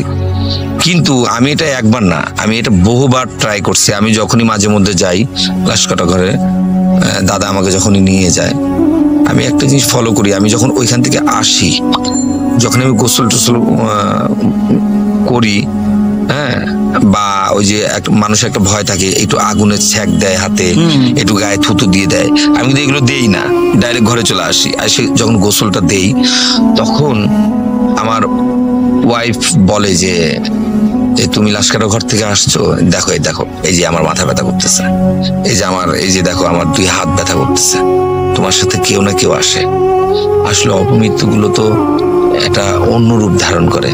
প্রত্যেকটা মানুষেরই কিন্তু জন্ম মৃত্যু, এটা তো সৃষ্টিকর্তা আল্লাহ পাক তার একটা দান। আমাদের জন্ম যখন দিচ্ছে, মৃত্যুর একটা সময়সূচি দিয়ে দিচ্ছে, সেই সময় সেই সূচিতেই আমরা মরবো। কিন্তু এর আগে মানুষ আত্মহত্যা করে নেয় বা গলায় ফাঁসি নেয়, বিষ খায়, এই যে যন্ত্রণা, এই যে মারা যায়, এটা তো সে জীবনে কোনোদিন বেহেশতে যাইতে পারবে না। কারণ আছে, কেন যাইতে পারবে না? যে সে তো আল্লাহর কোনো আল্লাহর কোনো কথাই সে এই পৃথিবীতে থেকে রাখলো না বা মানলো না। কেননা যে তার একটা জন্ম দেওয়া হয়েছে, তার অমুক টাইমে অমুক ডেটে তার মৃত্যু ছিল, এর আগে সে হয়তোবা কোনো কারণবশত সে গলায় হয়তোবা ফাঁস নিচ্ছে, এটা তো অপমৃত্যু হয়ে গেল। আসলে অপমৃত্যুগুলো প্রচন্ড ভয়ানক হয়, ভয়ানক হইতে ভয়ানক। লিসেনারদেরকে একটা বিষয় বলে রাখি, সেটা হচ্ছে যে দাদাকে ওনার দাদা নিয়ে যান, কারণ ওনার দাদা আসলে শিক্ষিত নন। কারণ পোস্টমর্টেম করার পরে কিছু কিছু পেপারসে কিছু তথ্য, কিছু সূত্র নাম্বার লিখে দিতে হয়। তো যেহেতু উনি এডুকেটেড নন, তো মাঝে মাঝে দাদা যদি ফ্রি থাকে, মানে বিপ্লবদা যদি ফ্রি থাকে, তখন ওই কাগজগুলোর কিছু প্রসিডিউরস মেনটেন করার জন্য যাতে করে কিছু জিনিস, কিছু সূত্র নাম্বার ফেলে দিতে হয়, যার কারণে তাকে মাঝে মাঝে রিকোয়েস্ট করে নিয়ে যান। আর ওই সুবাদে সেখানে মাঝে মাঝে তার যাওয়া হয়, এবং সেইখান থেকেই আসলে আমরা দাদার ঘটনাটা আমরা পেলাম। দাদা, আর একটা বিষয়, সেটা হচ্ছে যে এই যে যারা সাধারণত লাশগুলো কাটেন বা যারা এই প্রফেশনটাতে থাকেন, সাধারণত আমরা দেখি সারা বাংলাদেশে বিভিন্ন মর্গ যেগুলো আছে, সেখানে কিছু মানে এই লাশ কাটার কাজগুলো হয়। আচ্ছা, যারা সাধারণত এই কাজটা করেন, আমরা কিন্তু সামাজিকভাবে তাদেরকে একটু ডিফারেন্ট চোখে দেখি। এই বিষয়ে দাদা আপনার কোনো মন্তব্য আছে কিনা, যদি লিসেনারদেরকে বলতে? আচ্ছা, মন্তব্য বলতে আসলে আমিও মানুষ, আর যে মারা যায় আসে, মানে যার মৃত্যু হয়ে গেছে বা যার নামে সুরতাল করা হয়েছে, যার নামে মামলা করা হয়েছে, সেও কিন্তু মৃত্যু অবস্থায় লাশ কাটা ঘরে আসে। তাহলে এক মানুষ হয়ে আরেক মানুষের গায়ে ছুরি চালানো, তার বুক ফেলে দেয়, হার্ট, লিভার, কিডনি, মাথা ফাটায়, সবকিছুই দেখতে হয়। যাই হোক, ডাক্তার যেখানে যেখানে যা উপদেশ দেয় সেগুলোই আমার এই বড় ভাই করেন। কিন্তু দেখেন একটা জিনিস লক্ষ্য করে, যে এই জিনিসটা, মানে এই পোস্টমর্টমটা আসলে ড্রিঙ্ক ছাড়া কেউ করতে পারবে না। ড্রিঙ্ক তাকে করতে হবে, কারণ ড্রিঙ্ক না করে এই কাজটা আসলে করা সম্ভব নয়। আমার এখন এটা তো স্বাভাবিকভাবে যে একটা মানুষ হয়ে মানুষের বুকে ছুরি চালিয়ে দিচ্ছে, ভিতরের অর্গানগুলো বের করে ফেলছে, তো এই যে দৃশ্যগুলো, স্বাভাবিকভাবে একটা মানুষ যখন নর্মাল সেন্সে থাকে, তখন তার মধ্যে একটা অদ্ভুত অনুভূতি কাজ করতে পারে, যে মানুষ হয়ে আর একটা মানুষের কিভাবে এই জিনিসগুলো বের করে ফেলবো। তখন আসলে যার কারণেই হয়তো বা তারা কিছুটা ড্রিঙ্ক করে নেন আর কি, এটাই আর কি। আসলে ড্রিঙ্ক করলে ব্যাপারটা, ভাইয়া এই পর্যন্ত 7-8 হাজার লাশ পোস্টমর্টম করছে, বাট কিন্তু উনি আজ পর্যন্ত ড্রিঙ্ক ছাড়া কোনোটাই করেনি। ড্রিঙ্ক যখনই উনি করে, তখন ওনার সেন্স আর তখন কাজ করে না, তখন সে কারোর সাথে, মানে সুস্থ মাথায় কারোর সাথে কথা বলে না। দাদা, আমরা কিন্তু ওই দাদার কথা বলতে চেয়েছিলাম, যে ওনার স্টোরিগুলো নেওয়ার চেষ্টা করেছিলাম, কিন্তু সমস্যা হচ্ছে যে আপনি বলছিলেন যে উনি আসলে আমাদের রেকর্ডিং বা এই টাইপের ইন্টারভিউ উনি দিতে পারবেন না, কারণ উনি ম্যাক্সিমাম সময় একটু ড্রাঙ্ক অবস্থায় থাকেন। আর আমি নিজেও দেখেছি ওনার সাথে কিছুটা কথা আমি দেখেছি, উনি কথা জড়িয়ে যায় ওনার। এই জন্য লিসেনার, আমরা আসলে এই বিষয়ে আন্তরিকভাবে দুঃখিত যে অরিজিনাল যিনি, তার একদম কথা আপনাদেরকে শোনাতে পারলাম না, কারণ উনি আসলেই কথা বলতে সক্ষম নন। এই কারণে সক্ষম নন, ওনার কথা জড়িয়ে যাবে, আপনারা বিরক্ত হবেন। কিন্তু ওনার ছোট ভাই, তাকে আমরা আপনাদের সামনে নিয়ে এসেছি, যিনি মাঝে মাঝে সেখানে গিয়েছেন এবং ওনার একদম প্র্যাকটিক্যাল এক্সপিরিয়েন্স আছে, এই জন্য ওনার কথা আমি আপনাদেরকে শোনালাম। তো দাদা, আপনাকে অসংখ্য ধন্যবাদ। আশা করি আপনার আরো অনেক ঘটনা আমরা পাবো, কারণ যেহেতু আপনি আপনাদের পাশেই এরকম ব্যক্তি আছেন এবং পরিচিতর মধ্যে আমরা জানি যে লাশ কাটা ঘর রিলেটেড অসংখ্য ঘটনা আমরা বিভিন্ন সময় শুনেছি, শুধু মানুষের মুখেই শুনতাম। আজ কিন্তু একদম ফার্স্ট আপনার কাছে শুনলাম যিনি একদম সেখানে প্রত্যক্ষ করেছেন। প্রত্যক্ষ করার পরে এখনো আপনি যখন বাসায় আসেন, ভাবির কথা বলছিলেন যে তিনি কিন্তু খুব হারে হারে সেটা টের পান যে আপনার সাথে অবশ্যই কোনো জিনিস এসেছে। এটা সত্য। আমি মাঝে মধ্যে যখন ওখান থেকে আসি তখন সে আমার সামনে আর আসে না, তখন বলে যে তুমি একবারে গোসল টোসল করে ফ্রেশ হয়ে আসো। আমি গেলেই আমার দেখা যায় মাথা ব্যথা করে, হাত ব্যথা করে, হ্যাঁ, এক চোখ লাফায়, হ্যাঁ, মানে এই যে ব্যাপারগুলোটা, তাহলে নিশ্চয়ই কেউ আসে হয়তো আমার গোসল দেওয়ার পরে, হ্যাঁ, গোসল দেওয়ার পরে হয়তো সে থাকে না, চলে যায়। আর আমি গোসল মানে আসলে মানুষের প্রত্যেকটা মানুষের উচিত, হিন্দু হোক, বৌদ্ধ হোক, খ্রিস্টান হোক আর মুসলিম হোক, যে ধর্মেরই হোক না কেন, মানে আমাদের ধর্মের কথা বলি, মানুষ যখন গোসল যখন করে বা হিন্দু শাস্ত্রের মধ্যে স্নান বলে, কেউ ছান বলে, কেউ আপনাদের ধর্মে মুসলিম ধর্মে হয়তো বা গোসল বলে, তো যাই হোক, যেটাই হোক, একটাই তো বিষয়, আমরা যখন স্নান করি বা গোসল যেটাই বলি না কেন, তখন কিন্তু আমরা সৃষ্টিকর্তার যে কোনো একটা নাম ধরে ডেকেই কিন্তু গায়ের উপরে জলটা ঢালি। এতে কি হয় জানেন? এতে দেহ পবিত্র হয়, মন পবিত্র হয়ে যায়, ফ্রেশ লাগে নিজের কাছে। হয়তোবা কোনো কিছু থাকলে হয়তোবা সে চলে যাওয়ার চেষ্টা করে। হ্যাঁ, ঠিক আছে, এই হলো ব্যাপার। তো লিসেনার, আসলে আমরা একটা বিষয় সৌভাগ্যবান, সেটা হচ্ছে যে দীর্ঘ অনেক সময় পর, মানে সত্যিকার অর্থে যাদের এক্সপেরিয়েন্স হয়েছে বা যাদের এক্সপেরিয়েন্স আছে, আমরা তো শুধু শুনি, কিন্তু সত্যিকার অর্থে এমন এক্সপেরিয়েন্সড পার্সনের কাছ থেকে আজকে আপনাদেরকে ঘটনা শোনাতে পারলাম। তো আশা করি আপনাদের সবার ভালো লেগেছে এবং আরো অনেক ব্যক্তিদেরকে আপনাদের সঙ্গে পরিচয় করিয়ে দিব, যাদের নাম ধরে আমরা গল্প শোনাই, আপনাদের ভালো লাগে, কিন্তু সেই সমস্ত ব্যক্তিদের কথা আপনাদেরকে কখনো শোনাতে পারি না, যে তারা আসলে কিভাবে কথা বলেন, তাদের অনুভূতিটা কি। আমরা তাদের অনুভূতিটাকেই আপনাদের কাছে পৌঁছে দেই, আমাদের কথা আপনাদের ভালো লাগে, কিন্তু তাদের কথাও আপনাদেরকে শোনার দরকার, যে আসলে উনি কিভাবে কথা বলেন, উনি কোনটা দেখেছিলেন। তো লিসেনার, ভালো থাকবেন সবাই। আরেকটি স্টোরি নিয়ে আবার আপনাদের সামনে হাজির হব। আসসালামু আলাইকুম। Spirit, be here with me.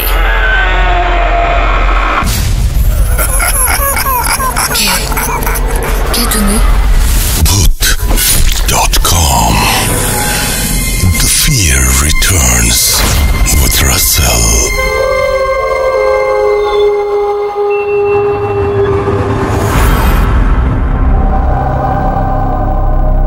আবারও ফিরে এলাম আমি, রাসেল, এবং অবশ্যই জানাবেন যে বিপ্লবদার যে ঘটনাটি সেটা আপনাদের কেমন লেগেছে। এবং আফনান ভাই সবসময় নিজে ঘটনা বলেন, এবার তিনি কিছু মানুষের ইন্টারভিউ করেছেন। আমার মনে হয় যে বিপ্লবদার ঘটনাটি আপনাদের খারাপ লাগেনি। যাই হোক, এখন যেটা করবো সেটা হচ্ছে একটা খুব চমৎকার ঘটনা, যেটি আমার কাছে কোনো একটা কারণে ভালো লেগেছে, যে ঘটনাটির মধ্যে কেমন যেন একটা মানে অরিজিনাল একটা ইয়ে আছে আর কি। মানে উনি খুব চমৎকারভাবে বলেছেন, এখানে তার যেমন চাইল্ডহুড উঠে এসেছে, নানির সাথে তার সম্পর্ক সেটা যেমন উঠে এসেছে, অনেক কিছুই জড়িত এবং সেই সাথে রহস্য তো আছেই। তো আমার মনে হয় সব মিলিয়ে এখন যে ঘটনাটি আমি আপনাদের শোনাবো সেটি হয়তো আপনাদের খারাপ লাগবে না। তো আমি কথা না বাড়িয়ে সরাসরি চলে যেতে চাই ঘটনায়। আশা করছি যে এই ঘটনাটি আপনাদের ভালো লাগবে এবং আপনাদের অনেক অনেক অনেক বেশি আনন্দ দেবে। তো আমরা ঘটনায় যাওয়ার আগে আরও একবার বলতে চাই যে আপনি যদি আমাকে লিখতে চান তাহলে চলে যান russell.bhoot.com@gmail.com এই অ্যাড্রেসে, এবং সেই সাথে আমাদের ফেসবুকে যদি কিছু লিখতে চান তাহলে ভিজিট করুন www.facebook.com/russell.স্বাধীন। আমরা আসলে চেষ্টা করি সবচেয়ে ভালো ঘটনাগুলোই আপনাদের সামনে হাজির করার, এবং আপনারা যদি ঘটনা পাঠানো বন্ধ করে দেন তাহলে ভূত.com বন্ধ হয়ে যাবে, একদম পরের দিন থেকে একদম সোজাসুজি বন্ধ হয়ে যাবে। সুতরাং আমি অনুরোধ করবো যে বেশি বেশি করে ঘটনা পাঠান। এবং যেহেতু প্যান্ডেমিক সিচুয়েশন এখনও, মানে আমি বলবো যে কোভিড চলে গেছে বা এরকম কিছু, কিন্তু আমি এইটা বলতে পারি আপনাদেরকে যে আপনারা স্বাস্থ্যবিধি মেনে এখন চাইলে স্টুডিওতে আসতে পারেন। মানে I am ready for that. If you want you can come and এখানে এসে you can share your story.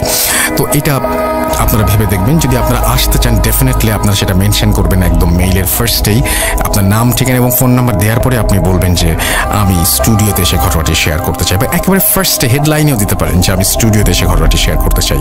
এবং যারা স্টুডিওতে শেয়ার করবেন তারা অবশ্যই ফোন নাম্বার দিতে ভুলবেন না। আপনার ফোন নাম্বারটি নিয়ে আমরা যেটা করব, আপনাকে ফোন করব এবং আমাদের অ্যাড্রেস সম্পর্কে জানাবো, কীভাবে আমাদের সাথে যোগাযোগ করতে হবে সেটাও জানাবো, যাতে আপনারা খুব সহজেই এখানে এসে পৌঁছাতে পারেন এবং ঘটনাটি আপনারা আমাদের সাথে শেয়ার করতে পারেন। কোনো কথা না বাড়িয়ে আমরা চলে যাব সেই দাদির ঘটনায়। আশা করছি এই ঘটনাটি আপনাদের অসম্ভব ভালো লাগবে। চলুন শুনে আসি ঘটনাটি। আসসালামু আলাইকুম রাসেল ভাই, আশা করি ভালো আছেন। ভূত.com এর সকল শ্রোতাদের আমার শুভেচ্ছা। ভূত এফএম এবং ভূত.com এর শুরু থেকে আমি আসছি এখন পর্যন্ত। তো আমি সুমন, মালয়েশিয়া থেকে। আমার গ্রামের বাড়ি ব্রাউনবাড়িয়া। আজকে আমি যে ঘটনাটি বলবো, ঘটনাটি 2004 সালে ঘটে। আমার বয়স তখন 14 বছর। তো বলে রাখি, আমি নানার বাড়িতে ছোটবেলা লেখাপড়া করছি, নানার বাড়িতে ছিলাম। তো ঘটনাটা আমার নানু এবং আমি ফেসিং। আমার নানু একজন ধার্মিক লোক ছিলেন এবং সামাজিক যে কোনো কাজে মানুষের উপকারে সবসময় নিজে মানে সার্ভ করতেন। যেমন আপনার থাকে না গ্রাম অঞ্চলে কিছু কিছু মানুষের বিপদে আগে আসে, যেমন বিভিন্ন কাজে মহিলাদের সমস্যা, বাচ্চা কাচ্চার সমস্যা হইলে, কেউ ভয় পাইলে বা কেউ পানিতে পড়লে বা কেউ পেট ব্যথা, এইরকম বিভিন্ন রোগের চিকিৎসা করতেন নানু ন্যাচারালি গাছের লতা পাতা দিয়া। কিছু কিছু আবার ইসলামিক নীতিমালাই করতেন আর কি। তো আরেকটা কাজ করতেন নানু, সেটা হলো আপনার ডেলিভারি কাজটা নানু করতেন। এটা কোনো পেশা না, মূলত আপনার মানুষের উপকারের জন্য। তো আমার একজন মামা, আমি, নানা, নানি, মামানি, মোট 5 জনের ফ্যামিলি।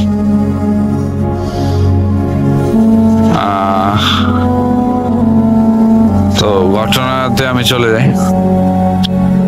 তো আমি তখন অনেক ছোট, নানুর সাথে সবসময় থাকতাম। 14 বছর বয়স, আর কত বড়। তো একদিন হুট করে রাত্রে 1টা বাজে আপনার 2 জন মহিলা নানুকে ঘরে ডাকতে আসছে হারিকেন হাতে নিয়ে। তো নানু ঘুম থেকে উঠলো, উঠে দেখে যে প্রতিবেশী পাশে বলতে কি মোটামুটি একটু দূরের 2 জন মহিলা আসছে নানুকে নিয়ে যেতে। তো নানু একটা সিস্টেম ছিল কি, রাত্রেবেলা কোনো জায়গায় গেলে আমার সাথে নিয়ে যেত। তো আমার ঘুম থেকে তুলে, তো আমি ঘুম চোখে নানুর সাথে বুঝতেও পারতেছি না যে নানু কই নিয়ে যেতেছে। তো এরকম একটা পরিস্থিতিতে আমি নানুর সাথে যাই। তো অনেক রাত্রে হারিকেন নিয়ে যাই পাশের বাড়িতে, ডেলিভারি একটা প্রবলেম। তো নানু ডেলিভারি করায়। তো রাত্রে ওই রাতেই নানু ওইখানে থাকে। তো বাড়িতে আর বলা হয় না যে আমি ওই জায়গায় থাকবো। তো সকালবেলা আমি নানু ফ্রেশ হয়ে নাস্তা করে ওই বাড়ি থেকে আবার ব্যাক করি নানার বাড়িতে। তো ব্যাক করার পরে আমার মামা খুব রাগে। মামার অনেক আগে থেকেই বাধা যে এইসব কাজ না করার জন্য, কারণ নানু বয়স্ক মানুষ আর এগুলা অনেক রিস্কি, রাত বিরাতে কোনো টাইম টেবিল নাই। সেই কারণে আমার মামা খুব নানুর সাথে রাগারাগি করে, প্রচন্ড রাগারাগি করে। আমার মামা একটু অ্যাংরি টাইপের লোক। তো রাগারাগি করে, মূলত রাগারাগি করার মধ্যে ওই রাগের মানে পরিমাণ এতই হয়ে যায় যে আমার উপরে ওই রাগটা ছাড়ে আর কি। আপনার আমাকে মারে, চর থাপড়া মারে। তুই গেলি কে, তুই না গেলে তো যাইতো না। তো যাই হোক, ওই দিন নানু রাগ করে নানু খাওয়া দাওয়া বন্ধ করে দেয় যে ছেলে এত ইয়া করছে, নানুরে গালাগালি করছে। তো ওই দিন নানু কি করে হুট করে ঘর থেকে বাইর হয়ে যায়। নানু প্রচন্ড রাগী মানুষ ছিল, তো বাইর হয়ে যায়, কাউকে বলে নাই দুপুরবেলা। তো মামা প্রাইমারি স্কুলে মাস্টার ছিলেন, তো উনি তো সকালবেলা চলে গেছে। তো বিকাল 5টার পরে আসছে মামা এসে বলতেছে যে তোর নানু কই। নানু দুপুরে কই জানে গেছে, আমি তো যাই না। তো মামা খুব রাগারাগি করে আমার বলে খুঁজতে, সবাই মিলা খুঁজে, কিন্তু রিলেটিভ যাদের বাড়িতে নানু যাইতো ওদের বাড়িতে নাই। আমিও খুঁজছি, দুপুর বেলায় খুঁজছি, কিন্তু নানুকে পাই নাই। তো অ্যাকচুয়ালি মন আমারও খারাপ, প্রচন্ড খারাপ, কারণ নানুর সারা এক মুহূর্ত আমার ভালো লাগতো না। তো যাই হোক, রাত হয়ে গেল, আপনার সবারই মন খারাপ যে নানু কই গেল কই গেল কই গেল। তখন মোবাইল ফোনটা ছিল কিছু মানুষের হাতে, কিন্তু আমার সামর্থ্য হয় না এরকম মোবাইল ফোন কিনা। মোবাইল ফোনটা রেগুলার হয়েছে 2006, আর ঘটনাটা করছে 2004। তো রাতটা খুবই কষ্টে কাটতেছে, সবাই খাওয়া দাওয়া মোটামুটি একটা কি ব্যতিকৃষ্ণ অবস্থা। কেউ মামারে ডাকতে গেলে মামা বলতেছে আমি খাবো না, নানা বলতেছে আমি খাবো না। তো এরকম একটা পরিস্থিতি আর কি রাসেল ভাই। তো যাই হোক, আমি রাত্রে একটা নানুর একটা স্পেসিফিক জায়গা ছিল, ওই জায়গাটা শুধু আমি জানতাম, আর কেউ জানতো না। কারণ এই জায়গার মধ্যে নানু অনেক সময় জায়গা বসে থাকতো। তো আমি চিন্তা করলাম যে রাত্রে আমি ওই জায়গাটায় যাও, দেখবো যে নানু আছে কিনা। তো আমি জায়গাটার বিবরণ দিই আপনারে। জায়গাটা এমন একটা জায়গা, আমার নানুর বাড়ি থেকে আপনার একটু দূরে বলতে কি মাঝখানে 2টা ক্ষেত আছে, তার উপরে একটা উঁচা ক্ষেতে ক্ষেতটার উপরে আপনার 2টা তাল গাছ, একটা বড়ই গাছ। তো বেশিরভাগ সময় নানুর মন খারাপ থাকলে বা নানু ওই জায়গায় মাছও ধরতো, পাশে একটা খাল আছে, মাছ ধরতো অনেক সময়, বা ওই জায়গাটা নানুর একটা মানে কমন জায়গা ছিল। আর দিনের বেলা তো ওই জায়গায় সার্চ করছি, মানে ওই জায়গায় পাইনি। তো চিন্তা করলাম যে রাত্রেবেলা হয়তো নানু কোনো এক জায়গা থেকে আইসা ওই জায়গায় বসে থাকবো, বা আমি নানু নিয়ে আসবো। তো কি হইলো, আমি তখন রাত 9টা কি 9:30 বা 10টা বাজে এইরকম টাইমে আমি লুকায় গেছি মোটামুটি। মামা আরেক রুমে মামি নিয়ে শুয়ে গেছে, আর নানা একলা করে বসে রয়েছে। নানা খুব চিন্তিত, কই গেল। নানা অনেকক্ষণ বিশ্রাইছে, তারপরে পায় নাই। তো আমি পিছনের দরজা দিয়ে বের হইয়া, আমার হাতে কোনো কিছু নাই, লাইট কোনো কিছু নাই, কারণ আমি বের হইলে আমার মামা আমার খুব শাসন করতো। তো এত রাত্রে বাইরে হইলে অবশ্যই আমার যাইতে দিবে না কোনো জায়গায়। তো আমি চিন্তা করলাম আমি নিজে যাবো। তো আমি আস্তে আস্তে হাঁটিয়া ওই ক্ষেত পার হইয়া, ক্ষেতে মোটামুটি একটু তখন পানি ছিল, আর খালেও মোটামুটি পানি ছিল। এই হালকা পাতলা পানি বলতে কি মানে জোয়ারের পানিগুলো আর কি, আপনার হাঁটু সমান পানি। তো আবার ওই খেতে যাইতে ওই দিক দিয়ে মানে আমার নানুর বাড়ি আরেক পাশ দিয়ে খেতে রাস্তা আছে, ওই জায়গায় যাইতে। তো আমি কি চিন্তা করলাম অ্যাঙ্গেলে চলে গেল। তো যাই আমি উপরে উঠবো, তো এমন সময় আমি মানে খেতের ডাউনে আছি আর কি, মানে উপরের দিকে উঠি নাই। এমন সময় আমি শুনতেছি আমার নানু কণ্ঠ কাউরে বলতেছে যে তোরার জন্য আমার কষ্ট লাগে, তোরা আমার কাছে আসবি না, ঠিক আছে আমি যা ভালো আছি। আর ওই ডারে 2টা থাপড়া দে, এটা বড় বিয়ার দেব। তো আমি চিন্তা করলাম নানুর কণ্ঠ, কার সাথে নানু কথা বলতেছে। উপরের দিকে তাকাইলাম, তো রাত্রিবেলাতে চাঁদনি রাত, কিন্তু সবকিছু ক্লিয়ারলি দেখা যায় না, কিন্তু আমি দেখতে পারতেছি যে আমার নানু, কারণ আমার নানু একটা লাল চাদর পরতো সবসময়, গায়ে দেওয়া রাখতো। ওই চাদরটা দিকে আমি বুঝতে পারলাম যে নানু সামনের দিকে মুখ দেওয়া আছে, কিন্তু আমি পিছনের দিকে, অনেকটাই পিছনে ডাউনে আছি খেতে। তো আমি ওইখান থেকে, কারণ নানুর সাথে আমার এতই সম্পর্ক ছিল যে মানে আমি নানুর কোনো কাজে বা কোনো কিছুতে অনুমতি বা একটা আছে না যে আমি ভয় পাইলাম নানুর, এরকম ছিল না। কারণ নানু মোটামুটি তখন ছোটকালের একটা আমার বন্ধু ছিল। তো আমি ডাক দিলাম, নানু তুমি এখানে কি করো? তো নানু পিছন থেকে আমার শব্দটা শুনতে পেয়েছে, ডাকটা শুনতে পেয়েছে। তো ডাক্তার শুনতে পাইয়া আমার দৌড় দিয়া মানে মানে আপনার 20 হাত দূরত্ব, নানু এত স্পিডে আমার কাছে আইলো, আয়া আমার জড়ায় ধইরা সেরা চাদরের ভিতরে মানে কইলো কথা কবি না, চুপ চুপ চুপ। তো নানু আবার ওই জায়গায় নিয়ে গেল। তো নিয়ে যাওয়ার ক্ষেত্রে আমি যা দেখলাম যে মানে 4 দিন রাতে আমার এখনো বলতে গা শিরশির করতেছে। 4টা বিড়াল এবং বিড়ালগুলা খুব কালো, শুধু চোখগুলা লাইটিং করা, মানে একটা লাইট মারতেছে আর কি, বিড়ালের চোখ রাত্রিবেলা যেরকম হয় আর কি। তো একটা স্পেসিফিক রাউন্ডে এরা মানে সেনাবাহিনী যেরকম আপনার দাঁড়া করে রাখে না অ্যাসেম্বলির সময়, এরকম একটা লাইনের মধ্যে 4টা বিড়াল দাঁড়ায় আছে, এবং কি সামনে অনেকগুলা খাবার।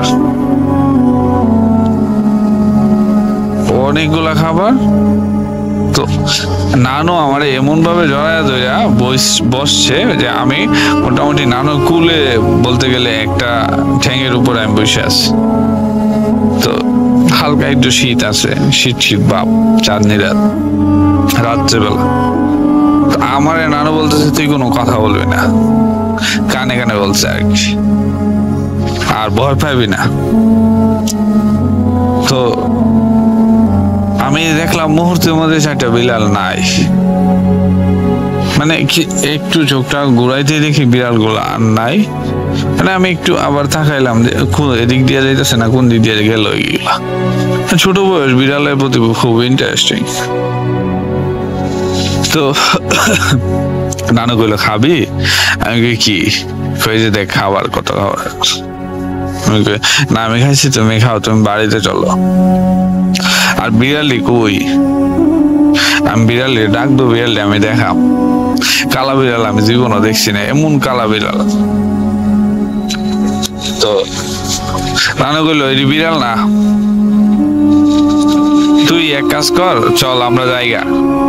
তো আমার কাছে এতই মানে আপনার একটা ইন্টারেস্টিং কাজ করতেছে, আমি বিড়াল গুলা দেখবই। আমার কাছে মনে হইলো কি আমি ছোটবেলায় জিন ভূতের গল্প টল্প শুনতাম, তো আমি চিন্তা করলাম যে নানু মনে এরকম কোনো কাজ করে, বা নানু মনে জিনে মিনে ধরছে বা এরকম। আমায় কয় নানু আমি দেখবো বিড়াল গুলো আমার একটু দেখাও। ঠিক আছে ডাক দো, তুমি তো এতক্ষণ ছিল তোমার সাথে, তুমি এডিলেও কথা কইতেছো, বিড়ালের কথা কইছো। কয় না না তুই চল চল। তো মা নানু খুব রাগ করলো, চিন্তা করলো আবার যে, তো আমি বেশিরভাগ সময় মন খারাপ করে ফেলাইলে হুট করে নানু আমার কাজ, আমি কোনো একটা জিনিস ডিমান্ড করলে নানু ওইটা প্রথম না করে তারপর আস্তে আস্তে মানে গইলা তারপরে আমার কয় যে না কর। তো আমি মনটা খারাপ করে ফেললাম। তো নানু কইলো আচ্ছা ঠিক আছে, তোরে বিড়াল দেখাবো না, তোরে কুকুর দেখাবো। আমি কুকুর দেখাইবা? আচ্ছা ঠিক আছে, বিড়াল দেখতাম না, কুত্তা দেয়া। তো নানু কইলো চুপ থাক, আমি এরারে ডাকি। তো নানু কি কি নাম ধরে 4টা নাম ধরে ডাক দিল, আমার এত এখনো মনে নাই নামগুলা।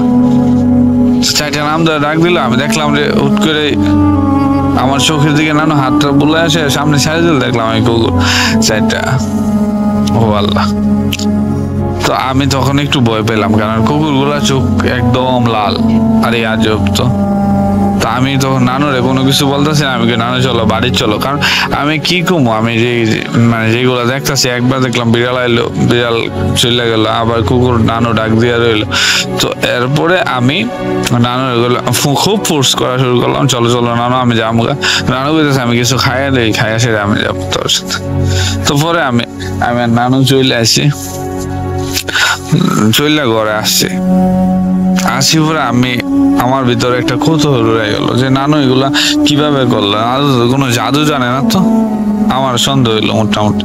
তো আমি নানু হলে রাতে ঘরে ঢুকলাম, ঢুকে সেটা শুয়ে পড়লাম, না দেখলাম আইসা যে না সবাই ঘুমের মধ্যে দরজা খোলা, আমরা ঢুকলাম, ঢুকে সেটা শুইলাম। তো আমি শুয়ে নানু বলতেছি আসলে নানু তুমি আমার করতো যে এই ঘটনাটা আসলে কি, তুমি একবার ডাক দিলা বিলাই আইলো, বিড়ালের সাথে কথা বললা, আবার কুকুর আইলো, কুকুর তুমি নিয়ে আইলা ডাক দিয়া, মানে এটা কি? পরে আমার কাছে কয় না বলতেই রাজি না, আমার মানে যে কোনো একটা এক্সকিউজ দিয়ে আমার মানে মাইন্ডটা চেঞ্জ করতে চাইতেছে। তো এই গেল একদিন, আমার কাছে কৌতূহলটা রয়ে গেল। তো রাসেল ভাই আপনার কিছুদিন পর, 15-16 দিন পর আমার গ্রামের একটা বাৎসরিক একটা ওয়াজ মাহফিল আছে, অনেকটা মোটামুটি দূর, 1 কিলোমিটার দূর। তা আমরা ছোটবেলা সবাই ওয়াজ মাহফিলের প্রতি একটা ঝোঁক থাকে। তো বাৎসরিক ওয়াজ মাহফিল, তো আমার কিছু ফ্রেন্ড সার্কেল আসলো, আয়সা বললো যে চল মাহফিলে যাবো, ওকে ডান চল মাহফিলে যাবো। তো আমরা মূলত 4 জন হইলাম, তো 4 জন হইয়া রওনা দিলাম মাহফিলে। তো মাহফিলে গিয়েছি, ওয়াজ শুনলাম, তারপরে রাত্রে অনেক রাত হয়ে গেল, আমি বাড়ি থেকে বলেই গেছি অনেক রাত হয়ে গেল। তো আমি কি করলাম, আমি বললাম যে আমি চলে যাবো, আমার ভালো লাগতেছে না, আমার একটু ঘুমাই যাচ্ছে মাহফিলের মধ্যে। তো এরা 3 জন মধ্যে 2 জন গেছে, এক একজন পোলাপান মানুষ ঘুরতেছে, আমরা সবাই যার যার মধ্যে। তো আমার কাছে খুব খারাপ লাগতেছে, আমি চলে যাবো ছোটবেলা। তো আমি বললাম আমি চলে যাবো, তোরা থাক।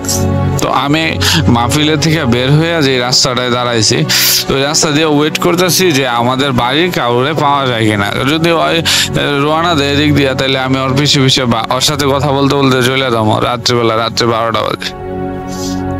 তো আমি একটা লোককে পাইলাম, তো আমি জিজ্ঞেস করলাম যে আপনি কি বাড়ি যাবেন? বাড়িতে যাবো। তো আচ্ছা আপনার পিছিয়ে আমি যাবো, আমার একটু বাড়িতে পৌঁছায় দিয়ে। দেখ তোরা আমার বাড়ি থেকে তো তোরা বাড়ি অনেক দূর, তো আমি আমার বাড়ি পর্যন্ত যেতে পারবো, আমি তোর বাড়িতে যাইতে পারবো না। তো আমি বললাম যে দেখেন আমি তো ভয় পাই, তো আপনি একটু নিয়ে দিলে ভালো হতো। হাঁটতে হাঁটতে ওই লোকের বাড়ির কাছাকাছি চলে যাওয়ার পরে ওই লোকের বাড়িতে হুট করে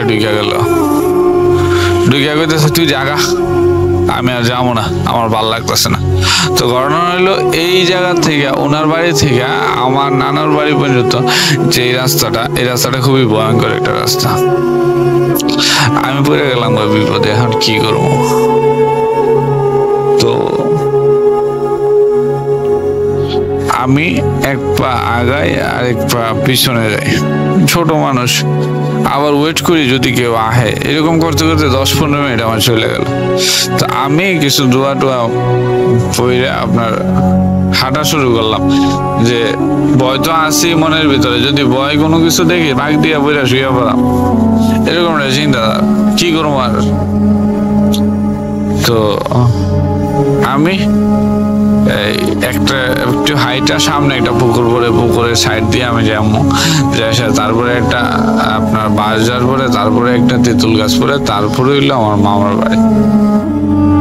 তো কি করলাম, আমি ওই পুকুরের পাড় দিয়ে যাইতেছি, আমার প্রচন্ড ভয়, আমি কি করবো, পিছনে যাবো না সামনে যাবো? আমি ছোট মানুষ, এই রাত্রেবেলা অন্ধকার রাস্তার মধ্যে কিভাবে সম্ভব, আমার মাথায় টিকতেছে না। ওই লোকটা আমার ফালাই দিয়া চলে গেল, আমার আগায় দিয়া গেল না। তো আমি যখনই আপনার পুকুরটা পার হয়েছি পরেই আমি একদিন পিছন দিকে তাকাই একবার, সামনের দিকে তাকাই একবার, তো হুট করে পিছন থেকে মানে আমার কাঁধের মধ্যে কেউ হাত রাখলো। ঝিঝি পোকার দাগ, চতুর্দিকে আপনার একটা ভয়ঙ্কর পরিবেশ। ওই মুহূর্তে যদি কাঁধের মধ্যে কেউ হাত রাখে, মানে আমি এখন কি কমু আপনারে, যে আমার এত এখনো ভয় লাগতেছে বিষয়টা, আমার এই কথাটা মনে আসলো। তো হাত রাখার পরে আমি মানে পিছনের দিকে চাওয়ার আগে আমি মনে করছি যে ভূত পেতনি হইবই, কারণ জিন ভূত এটি মনে করেন যে ছোটবেলা থেকে ঘটনা থেকে আমার কাছে ভয়ঙ্কর জিনিস এটা। আর এমন একটা মুহূর্তে কেউ আমার গাড়ে হাত রাখলে তো আমি আর ফিরা না দেখায় আমি মানে এমন একটা টপ করে শুয়ে পড়লাম। মানে আমার ভিতরে ভয় তো আছে, কিন্তু আমি চিন্তা করলাম যে যদি শুয়ে পড়ি ঠিক আছে, তাইলে আমি শুয়ে থেকে অনুভব করলাম যে আমার সাথে কি হইতাছে। তো শুয়ে পড়ার সাথে সাথেই মানে কেউ আমার বলতেছে যে এই উঠ চল তোরে আগাই দিয়ে, আমি আইছি অনেক কষ্ট করে বাড়ি থেকে, ঠিক আছে তুই চল আমার সাথে, তো তোরে আমি আগাই দিয়ে আসবো। আমি এই কথা শুনি না যে আমার কণ্ঠটা পরিচিত মনে হইলো। তো পরিচিত মনে হইলো বলতে কণ্ঠটা এমন একটা লোকের, আমার নানুর এক বান্ধবী। তো আমি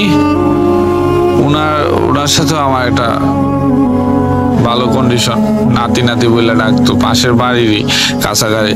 তো ওই নানুরে আমি বললাম, নানু তুমি? আমি উঠে গেছি ডাইরেক্ট, কহ আয় চল তোরে লয়ে যায়, আমিও তোরে নিতে আইছি। আচ্ছা, তো আমি নানুর পাইলাম, পায়ে হাত ধরলাম, সবকিছু ওকে আছে। আমি ওনার সাথে হাঁটতে গেলাম। আমার বললো তুই সামনে থাক, আমি পিছনে আসি, তোর তুই চিন্তা করিস না। তো আমি আস্তে আস্তে হাঁটতে বাড়ির সামনে যাইতে আর মাত্র 20 কদম লাগবো, এমন একটা সময় আমার থিঙ্কিং হইলো যে আমি যেই নানুরে নিয়ে আপনার যাইতেছি বাড়িতে, এই নানু গত মাসের 17 তারিখ মারা গেছে। আমি ওনার কবরে মানে জানাজা টানাজা সবকিছু করলাম, খাবার দাবার করাইলাম, মানুষের জেফত হইলো, উরুস হইলো, সবকিছুই কমপ্লিটেড। কিন্তু এটা কিভাবে সম্ভব? তো আমি যখন আমার নানার বাড়ির পাশে সামনাসামনি আইসি 20 কদম দূরে, তেমন একটি কারেন্টে একটা বাতি মামার বাড়ির কোনায় ছিল। তো আমি এক দৌড় দিয়া বাড়ির কাছে আইসা তখন পিছনের দিকে তাকাইলাম। এর আগে তাকাই নাই, কারণ আমি আর পিছনে তাকাইতে পারবো না, কারণ আমার কাছে এটা সম্ভব না। কি আমি এটা মানে অনুভব করলাম পিছন থেকে, আমি ওই বাড়ির কোনাতে থাইকা তখন পিছনের দিকে তাকায় দেখি আসলেই তো কেউ নাই। আমি অ্যাকসেপ্ট করছি জিনিসটা, কারণ এটা স্বাভাবিক। কিন্তু আমার ভয়টা কাইটা গেছে, কারণ আমি এখন বাড়িতে এই কোনাতে আসার পরে দেখি নানু আমার পিছন দিয়ে ডাক দিছে, তুই একলা আইলি গিয়ে লেগে এই করলি গিয়ে তোর লেগে আমি ওই তোর মাসের বাড়ি সে নানুরে বাড়াইছি তোরে আনার লাগিয়া। আমিও নানুর কথায় অবাক হয়ে গেলাম, নানু তুমি কও কি, এটা কিভাবে সম্ভব? নানু তো মারা গেছে কিছুদিন আগে। তুই ভয় পাইছ? না, আমি কি ভয় পাইছি না, মানে ভয় তো প্রচন্ড ভয় পাইছি। পরে আমার পরের দিনে আপনার এই কিছু গাছের তাবিজ টুবিজ আমার শরীরে লাগাই দিয়া কইল যে ভয় পাইস না, এই রাত্রে ঘটনায় তুই একলা ছিলি, তো আমি তোর হেল্প করার লেগে তোর নানুর বাড়াইছি। আমার কোনোভাবে বিশ্বাস হইতেছে না যে এইসব কাজগুলা অহরহর ছোটখাটো কাজগুলা চলতোই। তো আমার এই বিস্ময় কোনো সময় নানু কাটায় নাই। নানু 2008 সালে মারা যায়। তো আমি এগুলা কারো কাছে শেয়ারও করি নাই, কারণ শেয়ার করাটা নানু আমার অনেক আগে থেকে মানা করে দিচ্ছে। তো আজকে অনেকদিন পরে মনে হইলো যে আমি ভূতের ফ্যামিলিটা শেয়ার করা দরকার। তো আমার এই ঘটনাটা যদি প্রচার হয়, আমি আরো ঘটনা আছে, অহরহর ঘটনা আমার নানুর সাথে, কারণ আমার নানুর মৃত্যুর শেষ পর্যন্ত আমি নানুর সাথে ছিলাম। অনেকগুলো ঘটনা আছে। আজকের ঘটনাটা অনেকটা লং হয়ে গেছে। পরবর্তীতে আমার ঘটনাটা প্রচার হলে আমি ইনশাল্লাহ আরো অনেকগুলো ঘটনা আপনাকে পাঠাবো। রাসেল ভাই দোয়া করবেন। আর ভূত.com লং লিভ। আশা করি ভূত.com অনেক দিন আমাদের সাথে থাকবে। আসসালামু আলাইকুম।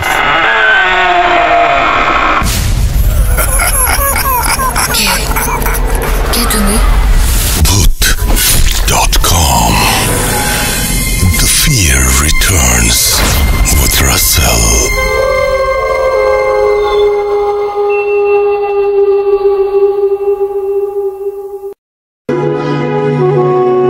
আপনাদের সবাইকে অনেক অনেক ধন্যবাদ এতক্ষণ পর্যন্ত আমাদের সাথে থাকার জন্য। অনেক অনেক শুভকামনা রইল। সব সময় এই ইউটিউব চ্যানেলটি সম্পর্কে আপডেট পেতে আমাদের ইউটিউব চ্যানেলটিকে সাবস্ক্রাইব করুন। আশা করছি আমরা একসাথে অনেকটা পথ হাঁটব। আজকের মতো এখানে বিদায় নিচ্ছি। সবাই ভালো থাকুন, সুস্থ থাকুন। মোস্ট ইম্পর্টেন্টলি ভূত.com এর সাথে থাকুন। আল্লাহ হাফেজ।